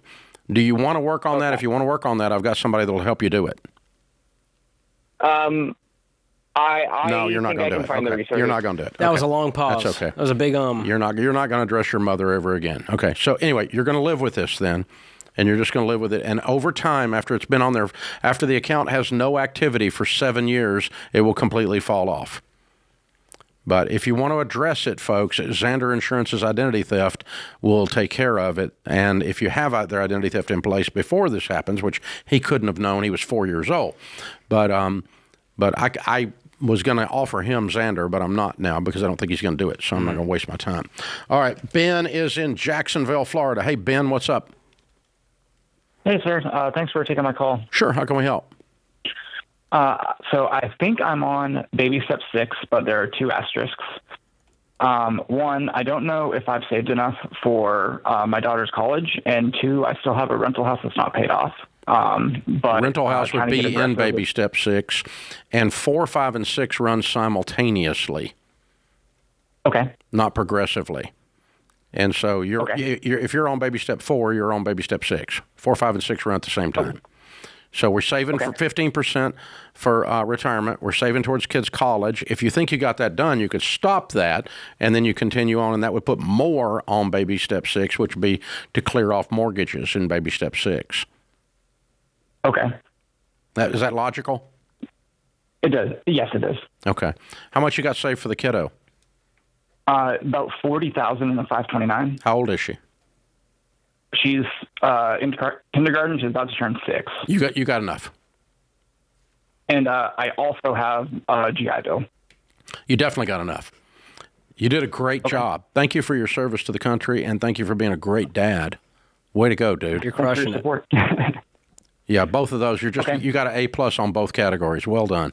Also, make sure that 529 now is invested in good growth stock mutual funds. If it is, it will double every 7 years, which means it's going to be 160,000 by the time she gets there.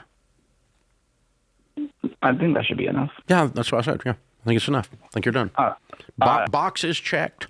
You did great, man. That's $40,000 a year, and that's if they don't get scholarships, and you got the GI Bill on top of that. So you could stop funding it at this rate. Yeah, and now just start going over that mortgage and knock it out, those baby. mortgages. Knock out that rental mortgage and the home mortgage before you do that. And by the time she's in college, you could cash flow any other expenses that come your way. There we go. A good life, man. Life is great. Well done, Ben. See what happens when you pay attention, boys and girls?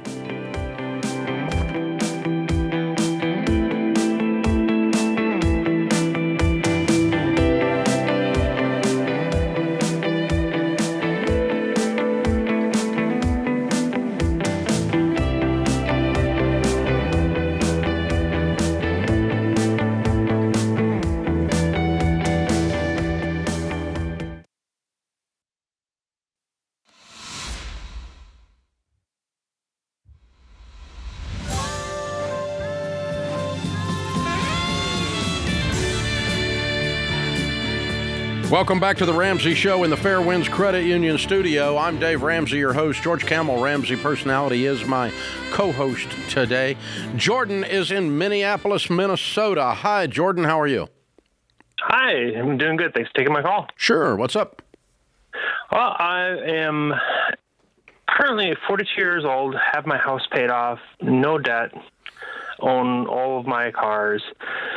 I really haven't started a retirement fund other than my pension I have from the government that I work at, and I have a lot of collectibles, and I'm trying to determine if I should sell them and put that into a retirement account or let them continue to increase in value and sell them later. Okay. I would make sure you got a retirement account started. If it requires selling the collectibles to do that, I would. But if it doesn't, then you might keep them. The rule on collectibles is this. As a category, collectibles, which would be like coins, art, antiques, guns, anything that falls in that category, as a category, collectibles do not keep up with a good mutual fund investment. However, people who are into a particular hobby generally will make a good enough purchase on the collectible and know the particular nuances of it.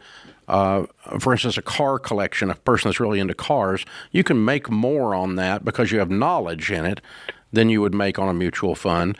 But as in general, if you just said, I'm going to collect cars, you wouldn't keep up with it. But if you just really are into Corvettes and you've got 5 different times for Corvettes or whatever, you probably are going to make some good money on that. So that's probably your case. You're probably kind of into a couple of these things. Stamps is another one, that kind of thing. That are baseball cards even. I know one guy's got $200,000 in baseball cards, but he's way into it, and so he's probably actually making decent money on it. I would never use that as a substitute for retirement, though. Are you there? Okay. What kind of collectibles do you have? For the most part, a lot of card collectibles, vintage board games, vintage antique books, stuff like that. Yeah. Well, as you know, I don't know anything about the board game part, but the book side, a wide spectrum of completely useless all the way to extremely valuable. Yep. And it's like there's a lot of stuff in between. And what kind of cards? Pokemon or baseball or what? I have a lot of Magic the Gathering alpha cards like Black Lotus and different vintage ones like that from the original printings that I collect. Yeah. Are there ones you could part with and have no sentimental value to you? That you go, I could sell this and make $20,000 and be fine. I could probably sell it all and be fine. I just don't want my wife or my kids, if I kick the bucket, to send it to Goodwill. That's a good point. Yeah, that's some estate planning and some good instruction. So, my wife actually brought that up the other day. She said, okay, what am I going to do? We've got all this detailed estate plan, but she's made me write out a thing about a year and a half ago. Okay, I am not going to deal with your guns. You have way too many of them, and I have nothing to do with this. I mean, the boys will want 4 or 5 each, and after that, what am I going to do with them? I'm like, okay, I need to give you a plan for that. And so, write it out. And I've got a detailed, just because I'm into it, it's a hobby, and so it's all written out. And so that's all you need to do there is write it all out so they don't send it to Goodwill, and that we don't, give away something that's worth $20,000 or use it as a bookmark or something in one of those vintage books. Yeah. And so, that kind of stuff. I'm sure they'd much rather have an inheritance in the, inherited IRA. That's going to be a lot simpler for them to handle. So I would sell it if it doesn't mean much to you and it was a fun hobby. I would sell it and park that in your retirement account or an IRA and start on that. Because you're 42. You got 20 years at least of a working career to build some wealth, and it sounds like you can do that with your income and a paid-for house. You're in a good spot. So, let's build wealth and have a retirement plan. And if we want to have a hobby also, that's okay. Because I have these collectible hobbies, but they have nothing to do with my real net worth. You're not doing it for an ROI. I am not doing it for an ROI. You just enjoy it. I'm doing it because That's it. It's Dave's it's vice. a hobby. Yeah, it's a hobby. It's the healthiest form of addiction you can have. No, it's just a hobby. That's it. There's nothing wrong with that. Anna is in New York City. Hi, Anna. How are you? I am good. How are you? Better than I deserve. What's up? Okay, so I have a question. My husband and I are retired. We don't have any debt. We have a daughter, an only child, and we'd like to buy her an apartment. We'd like to do that now while we're still alive, rather than let her get everything. How much net worth do you guys have? What's the size of your nest egg? Probably, I'd say about $2 million with our house. Mm-hmm. Our house is paid off, but so some of that would be, not cash, but in cash about 1.7. Okay, good for you. Well done. And how much will this apartment cost? Somewhere between maybe around $250,000 or $300,000, somewhere around there. All right, I would do that. We can do that. You're going to pay cash for the apartment. There's no debt, right?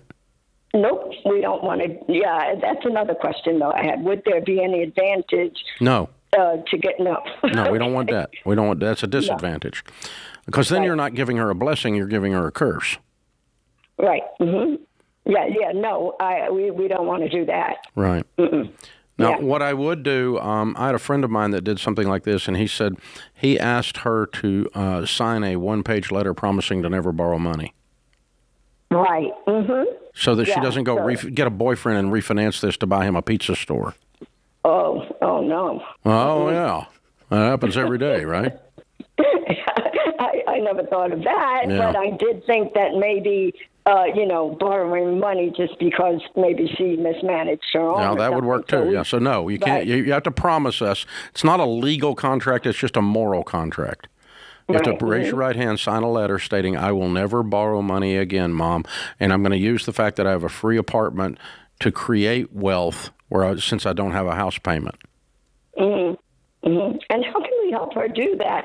Also, because she lives at home right now. She had lost her job. She came and she lived back home. She now has a good job. And what's a good job? She's been living here several months. It pays a decent wage. What's a decent wage? How much does she make? About $73,000 a year. Can she live in the city making $73,000? You can in Brooklyn. Oh, okay. Okay. Yeah, I'll buy that. In Brooklyn. Yeah, just make sure she can afford the ongoing, insurance, taxes, all of that plays a part. Yeah. Maintenance. But I mean, help her get on an every dollar budget, and we'll send her a copy of I'll send her a copy of George's book on how to avoid all the traps, and get with the every dollar budget, and we'll help you guys get this started, and then let her get back out there on her own 2 feet. But yeah, I want her to promise that she's not going to make a mess out of this blessing. That's all I want. I bet the HOA over there is as much as a mortgage payment in the city. Could be.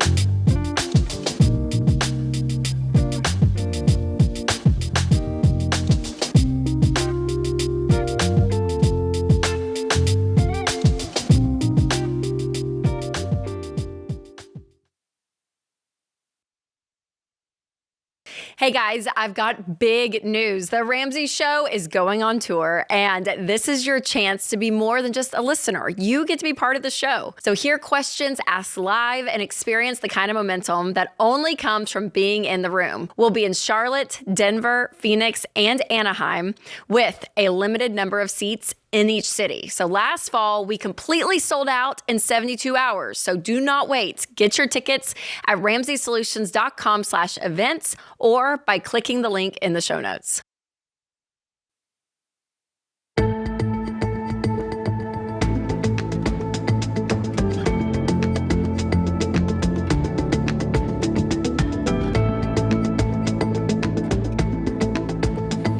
You ever wanted to see the person who's calling in and watch them ask the question or be in the room when we answer it?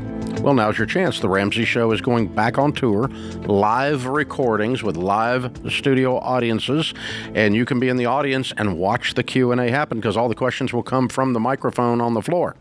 Experience live Q&A, raw confessions, crowd debates, local debt-free screams. The team will be in Charlotte, Denver, Phoenix, and Anaheim in April. We're limiting this for production reasons to only about 300 seats a night. Last year we sold this out and we put it out there in 72 hours. It's just been out there a couple days. It's almost gone. If you want to come, grab your tickets at RamseySolutions.com/events or click the link in the show notes if you're listening on the podcast or on YouTube.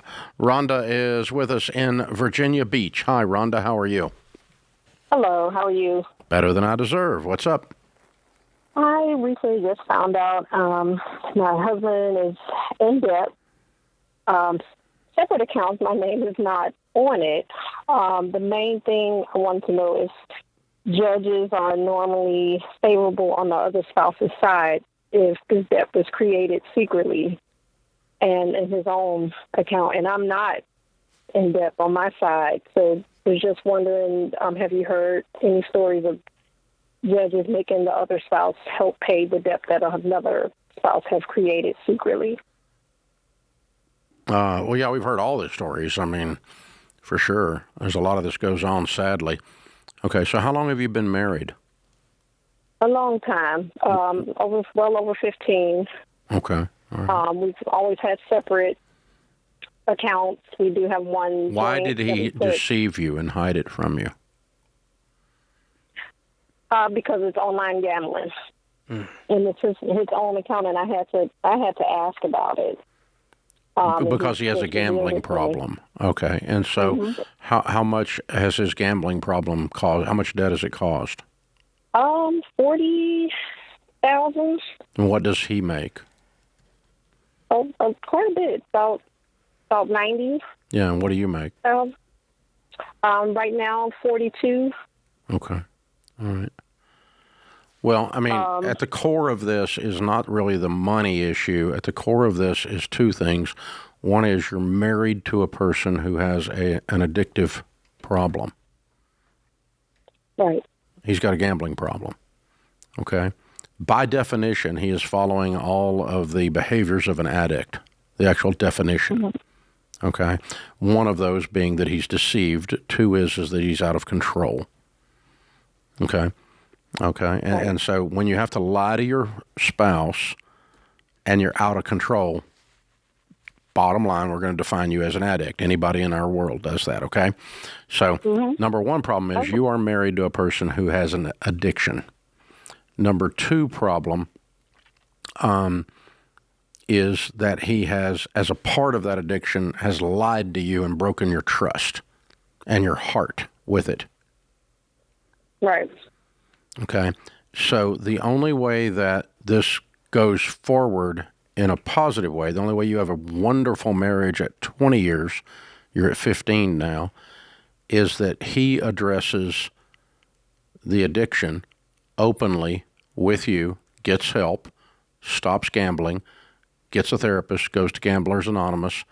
You guys sit down with your pastor, and he's held accountable to never gamble again the rest of his life.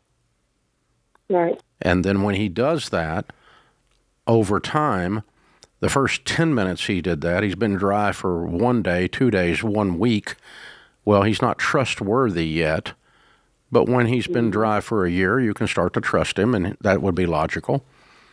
And he can't do anything that looks like violation of trust ever again the rest of his life because he has deceived his wife at a very deep level. And you're pretty pissed and pretty hurt about that unless you're weird. Right? No, I'm not happy about that at all. And to the point that I'm about to look into divorce. I was just worried about the judge making me. The judge will not make you pay this. The judge will not make you pay this. Very unusual. I mean, I'm not a judge and I'm not a lawyer, but very unusual that, and the deception has nothing to do with it. It's just simply, hey, Your Honor, the reason I'm divorcing him is he's a gambling addict and he ran up a bunch of debt, gambling that I didn't even know about. And the judge is going to go, oh, he gets to pay that. I mean, that's going to wait. That 99% of the time, that's the way that's going to go down. So if you divorce him, that's where you'll end up. But his path to staying married is complete transparency from this point forward, no hiding anything ever again, getting help, which involves admitting that I have a problem, and getting in a 12-step program like a GA, Gamblers Anonymous, and getting a one-on-one therapy to never do this again. And this is gambling addiction, and lying to my wife as a part of it. So he has to act like that that you discovered cocaine in his bedroom. Oh, trust me, yes. That's exactly where I felt. I've dealt with not addiction myself, but I've lived with people with addiction, and that's exactly what I saw it as. I'm like, oh, it's just like a drug addict. Yep. One thing playing around with it here and there, but yes, definitely. What caused him to tell you now? He didn't. She found it. Oh, no, I asked. You asked. He told you when you asked. He came out. He came out, just asked how is your credit going, because of keeping things separate. I don't get to see that, and he don't get to see mine too much. But just every once in a while, checking in. Hey, how are things going? How are your credits? How are you doing on your savings? And come to find out, he depleted the savings and got on top of credit going into 40K in debt. Yeah. So if healing occurs and we stay married, there'll be a period of time which he handles no money and you handle all of it, his and yours. And then over time, you'll start to handle it together. Never again will you act like roommates. Right. Because the fact that you're running this separate, it added to this. It made it worse. The lack of unity caused a lack of transparency. Yeah, but if you're both looking at all our money is in a pile and all our bills are in a pile and we are both looking at all of them, then it's much harder for something like this to occur. Yeah, definitely. Even being separate, I still look at it as a major setback. It doesn't. No excuse, Rhonda. It's not the same. Right. When it's all in one pile, everybody sees everything. It's almost impossible for this crap to happen. I'm kind of scared now. And that was my whole thing with me having the savings and paid off my car. Then now it makes me think that. Well, the only reason you would allow it to be in one pile is if you're in control. And or over time, he becomes worthy of trust again because the last time he gambled was 5 years ago and he's dry. And we've had these healthy, good marital discussions about our budget every month. And we both know where every dime of our money is going. And if you did that for 5 years, you could start to not be scared. Wow. And that's a healthy place to aim at. If you guys are going to stay together, that's how you should do it. And I hope that's what works out. I hope it works out that way. But this is how people come back from the deception around people hiding debt and or come back from being married to an addict, is you rebuild trust. Dr. Henry Cloud was with us here this morning. I had lunch with him today, and he has a book out called Trust. And it's how to lose it and how to rebuild it. And that, these are the types of things, but lots of transparency, lots of extra layers of communication, over-communicating. Never assume the other person knows something. You should have known. No, that's not that. That's bull. Everybody knows everything because it was said out loud. And the more of that you have, the more trust is built in any relationship. Employer-employee, husband-wife, parent-child. All of this works. From the pulpit in your church, transparency, extra levels of communication, reality is dealt with.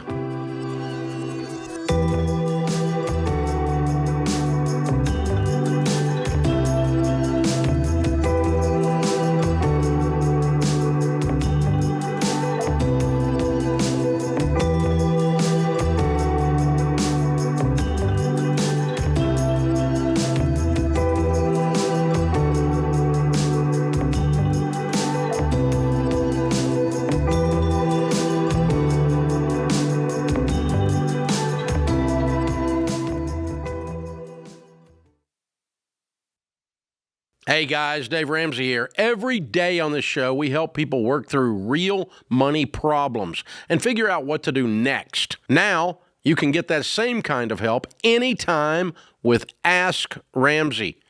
Ask your money question and get answers built on Ramsey principles we use on the show. Whether you're making a decision or just want something explained, Ask Ramsey is here to help. It's fast, simple, and free to use. Go to RamseySolutions.com and try Ask Ramsey today. That's RamseySolutions.com.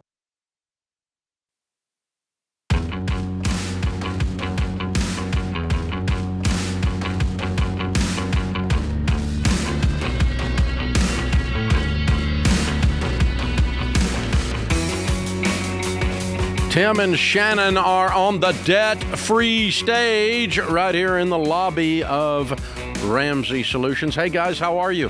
Hi, Dave. We're good. Great. Welcome, welcome. Where do you guys live? Chicagoland suburb of Illinois. Love it. Very cool. And how much debt have you two paid off? We've paid off just over $103,000. Very cool. How long did that take? About 57 months. Good for you. And your range of income during that time? We fluctuated. We're between 175 and about 200 ending. Cool. What do y'all do for a living? I am a police officer. Mm-hmm.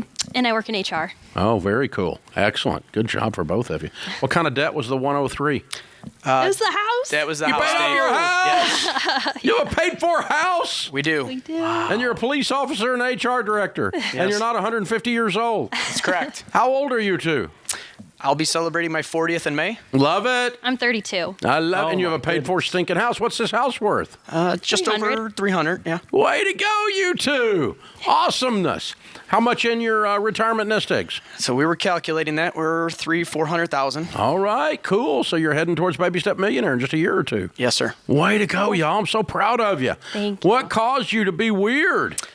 So it started during COVID when I rolled out, with some help, Smart Dollar to our police department, and we took it village-wide.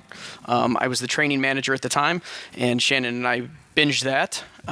Baby Step 2, we were here, joined you in May of 2021, but Baby Step 7, we've been working on that the last 57 months following the blueprint of Very Smart cool. Dollar. For those of you that don't know, Smart Dollar is our financial peace university, but for companies and for organizations, HR directors use it, and people.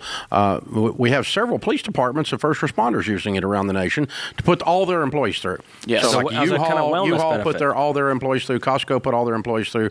Our financial peace university, in essence, it's the class.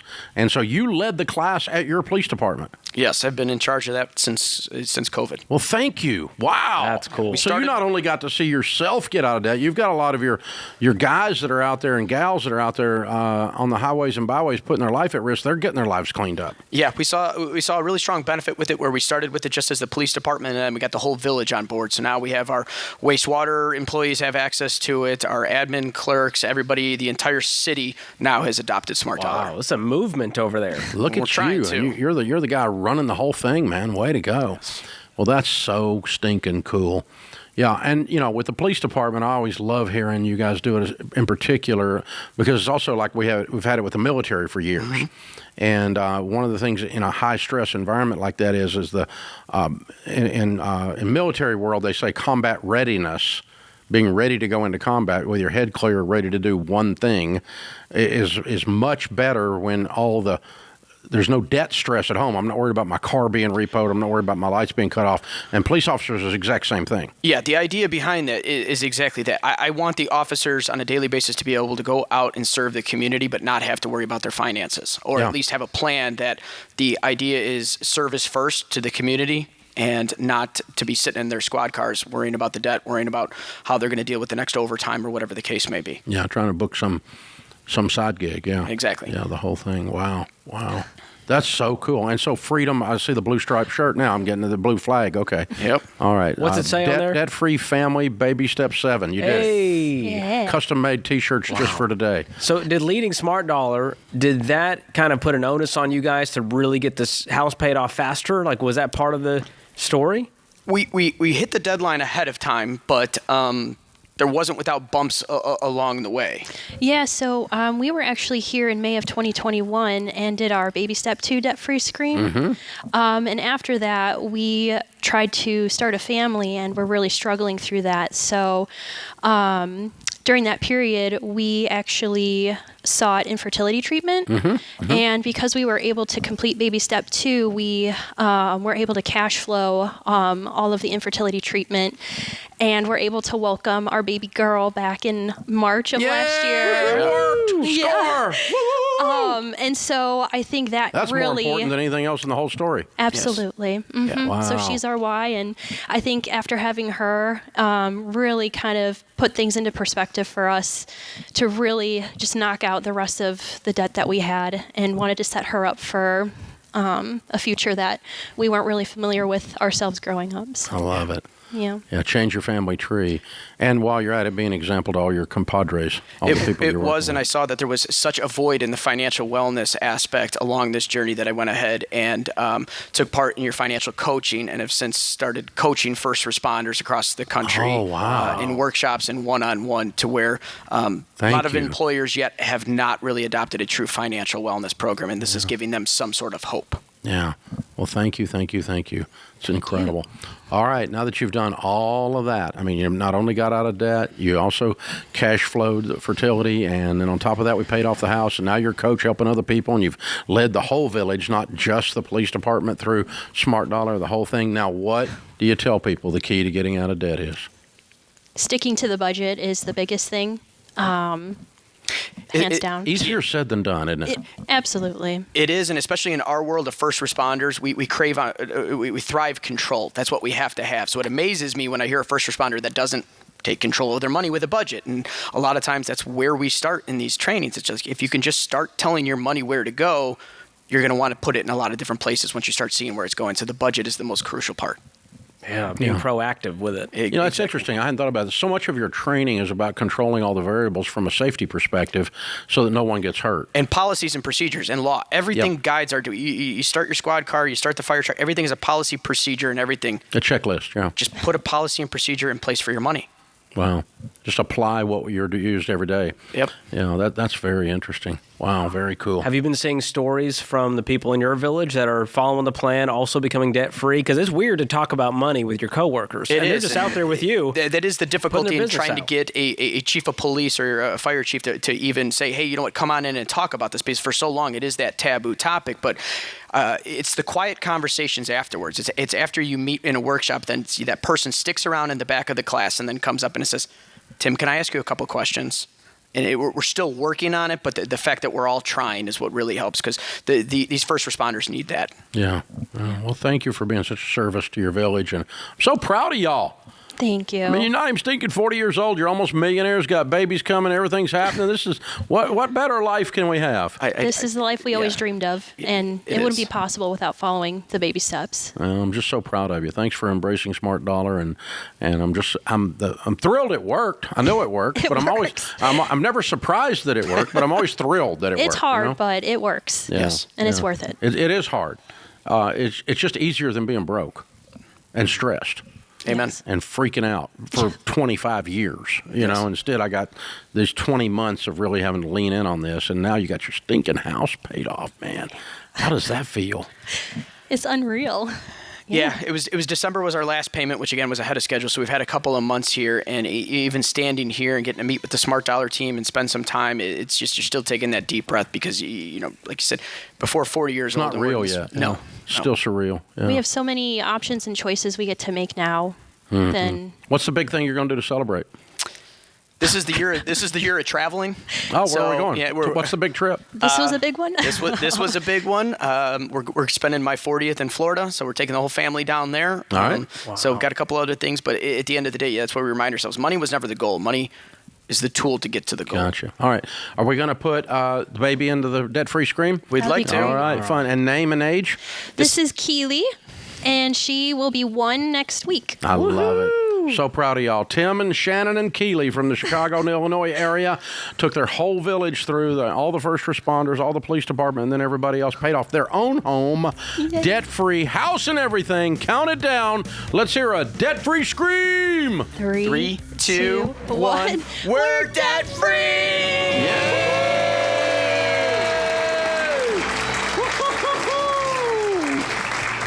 That is one cute baby. Talk about paying it forward, baby. That's That worth is a getting out of debt lot right there. A lot of paying it forward there. That's a triple hero.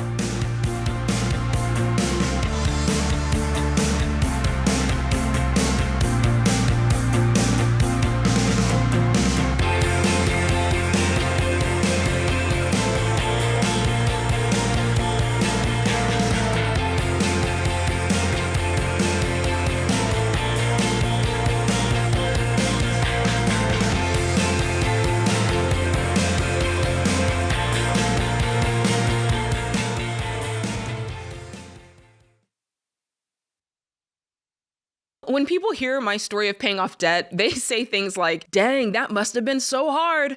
I could never do that. And I tell them, sure you can. It's a short-term sacrifice for a long-term gain. But do you know what's really hard? Working your whole life and never having anything to show for it. Never having the long-term gain. Just feeling broke and stressed and maxed all the time.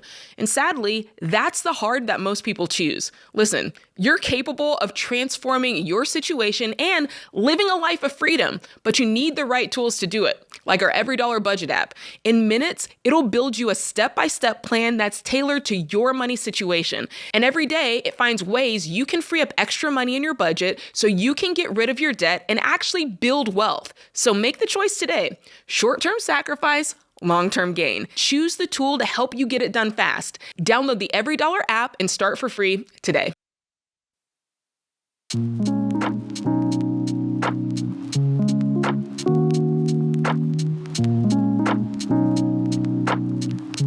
Our scripture of the day, Ecclesiastes 5:5. It is better that you should not vow than that you should vow and not pay. John Adams said there are two ways to conquer and enslave a country. One is by the sword, the other is by debt. Sally is in Philadelphia. Hi, Sally. How are you? Hi, Dave. I'm doing great. Thank you. I first wanted to thank you so much. With your guidance and the grace of God, I was able to pay off all my personal debt many years ago. Wow. And now, and now my question is, how do I view business debt? Because I was able to get out of my personal debt, and my brother is in a farming industry, so he was not able to have a lot of money. So he and I decided about 5 years ago to buy a farm together. The farm is such that it's an orchard, so that it at least takes 5 to 7 years before return can occur. So for these last 5 years, I've been basically bankrolling it myself with my cash and getting a mortgage through Farm Credit, and we did get a line of credit. And now that line of credit is it's due, and either I can choose to pay, use it, get a full loan for that, or I can get a pledge line from my quote-unquote fund money that I was able to also save on the side, which is different than my retirement. Okay, so you have personal investments equal to what? Does that include the mortgage on the farm? No, personal investments. You said fund money and retirement. Yes. So you have a retirement account, and then you have non-retirement investments that are how much? Yes, my non-retirement investments are about $440,000. And what is your line of credit? My line of credit is only $120,000. Pay it off today. Okay. And the question, sir, is do I pay it off by selling all my investments and taking the capital gains? Yes. Or use the, pledge line of credit? Yeah, I'm not borrowing money. Okay. We stopped borrowing money until we got to Apple Orchard, and then we started again. Yes. Yeah. Stop it. So do you? So what's the other mortgage on the Apple Orchard? I think it's like $360. But the thing is, and it hasn't made a profit yet. No, sir, because it takes 5 to 7 years. Yeah, how long have you been screwing with this thing?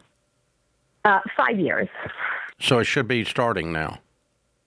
Yes, sir. In next year is hopefully when we're going to start having money coming in to be able to pay off all this debt and not incur any more debt at all. And please tell me the projections are ridiculously good next year after you put 5 years of alligator in this.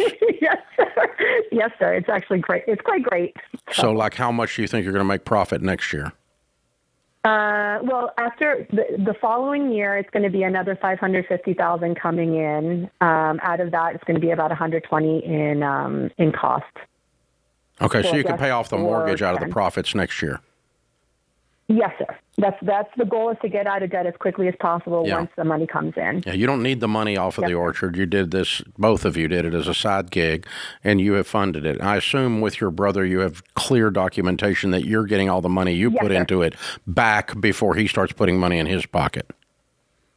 Well, yeah, actually we're in a 50-50 because he's doing all the work on the vineyard, right? I mean, on the orchard. He's the one that's doing all the on the ground work. So the only way the debt gets paid is 50-50? Your 50% pays off the debt? No. We first pay off the debt, but then after that, everything's 50-50. Oh, okay. So he doesn't get any money until the debt is paid. That's a great question. The way that I view it is that he's putting in the money now by working on it. So it would be... So the mortgage payments you've made are equal to his labor, essentially? Okay, see, this is what I'm worried about. You guys don't have a clear plan for when this thing does start becoming profitable, how quickly you are made whole. And I'm okay with that because I'm thinking of this as a long-term investment. Well, yeah, you're already 5 years in and made nothing. Yes, sir. Yeah. Yes, sir. So, yeah, you guys really need to think about and have it detailed out exactly how you clear up this debt, and then, but, we don't just start raking chips off the table here while there's still problems. Mm-hmm. I mean, you get $360,000 problem, and you're getting ready to pay off this line of credit, and you need to recoup that. The debt now is owed to you. Yes, sir. That has to be paid back to you, because you just used your personal money to do that. Otherwise, this is, we're starting to value his labor at about $300,000 a minute if we're not careful. Yeah, and that's basically that's basically what a consultant would be charging in this situation. $300,000 a minute? No, not a minute, sir. No, not a minute. I was like, wow, I'm in the wrong business. Yeah. So, So my point is that you guys have to have a real forced ranking of what happens to the cash when it starts coming in. First, we recoup. You put the money back in your pocket for this line of credit that you pay off today. Do you ever recoup the money you put in earlier? And then we pay off the $360 before he starts making $100,000 a year out of apples. We need to get all of that cleared up, and then we can split 50-50 after that. And if your 50% is due to the money you put in earlier, that's okay. If you don't recoup that, that's okay. That's your investment, and your return is on the cash flow after that. That's all fine. But the way people end up getting sideways in these things is they don't have real good, clear, detailed explanations that they're both aligned to on where the cash goes as it goes down the list of priorities. And you're very generous and open-handed with this, and he works hard, so I want him to get something out of it. That's fine. Just build that generosity or that open-handedness into the clarity and into the decision that you guys make. Interesting. Lisa is in Auburn, Alabama. Hi, Lisa. How are you?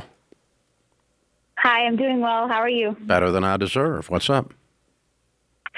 Okay, so I'm a single parent, and I have a 6-year-old boy, and I'm in step 2 of the baby steps. And I'm just wondering, I'm worried that it's going to take me about 10 years to pay off my debt, and I'm wondering if I should go ahead and basically buy some play gym equipment for our backyard so he has something to do.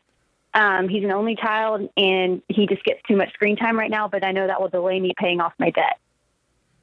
How much debt do you have, honey? 110. On what? Other than my mortgage. It's $75K student loans, and then $9,000 in a personal loan, and the rest is credit cards, Alabama taxes, and medical. Yeah.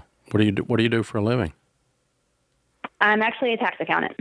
Okay. So what do you make? Right now, 86. Why would it take you 10 years to pay this off? Well, I guess with my minimum payments, I just wasn't sure if I could pay off more than $10,000 a year unless my income goes drastically up. Yeah, you're going to have to get your income up, and you're going to have to get your lifestyle down. And scorched earth, you're not doing a detailed sacrificial budget, or you'd have more room than you've got. Okay. I do have every dollar. It's just my debt payments right now are about 40% of my take-home pay. Okay. All right. And what are you talking about spending on playground equipment? Really just getting a fence for our backyard and getting just a swing set or just something back there so that he can actually enjoy our backyard. How old is he? He's 6. Okay. I'll tell you what we just did, Lisa. My wife went on Facebook Marketplace, and in these Facebook groups, they are giving this stuff away, just hoping someone will pick it up. You don't need to go buy him a new play set, for $1,000 to make him happy. Just go get something real cheap off Facebook, and he'll be he'll be happy with a cardboard box. We're not getting him a cardboard box. We're going to get him a nice thing off of Facebook Marketplace for just a few pennies here or there. Literally, people want it out of their backyard. And you might not need a fence if he's 6 and knows to stay in the backyard. I don't know. Right. I guess I'm old school, but I'm just like, don't leave the yard. There's an idea. Dave had an electric fence growing up. He knew not to go past it. Didn't have it, yeah. That puts this hour of the Ramsey Show in the books. We'll be back with you before you know it. In the meantime, remember, there's ultimately only one way to financial peace, and that's to walk daily with the Prince of Peace, Christ Jesus.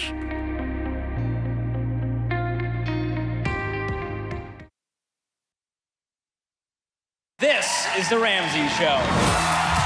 The Ramsey Show Live is your chance to actually be part of the show. Ask your burning question live. Finally win that money argument in your house. My mom occasionally asked us to borrow money. That's a no all the way around. I'm a spender. He's a saver. I'm a tightwad at heart. How many tightwads are out there? Thank you for making yourselves known. You do a pre-prenup? What's a pre-prenup? I don't know. I thought that'd be something.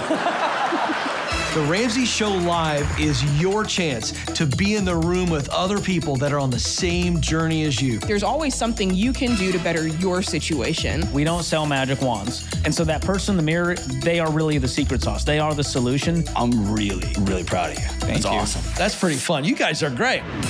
The Ramsey Show Live, one night only, coming to a city near you.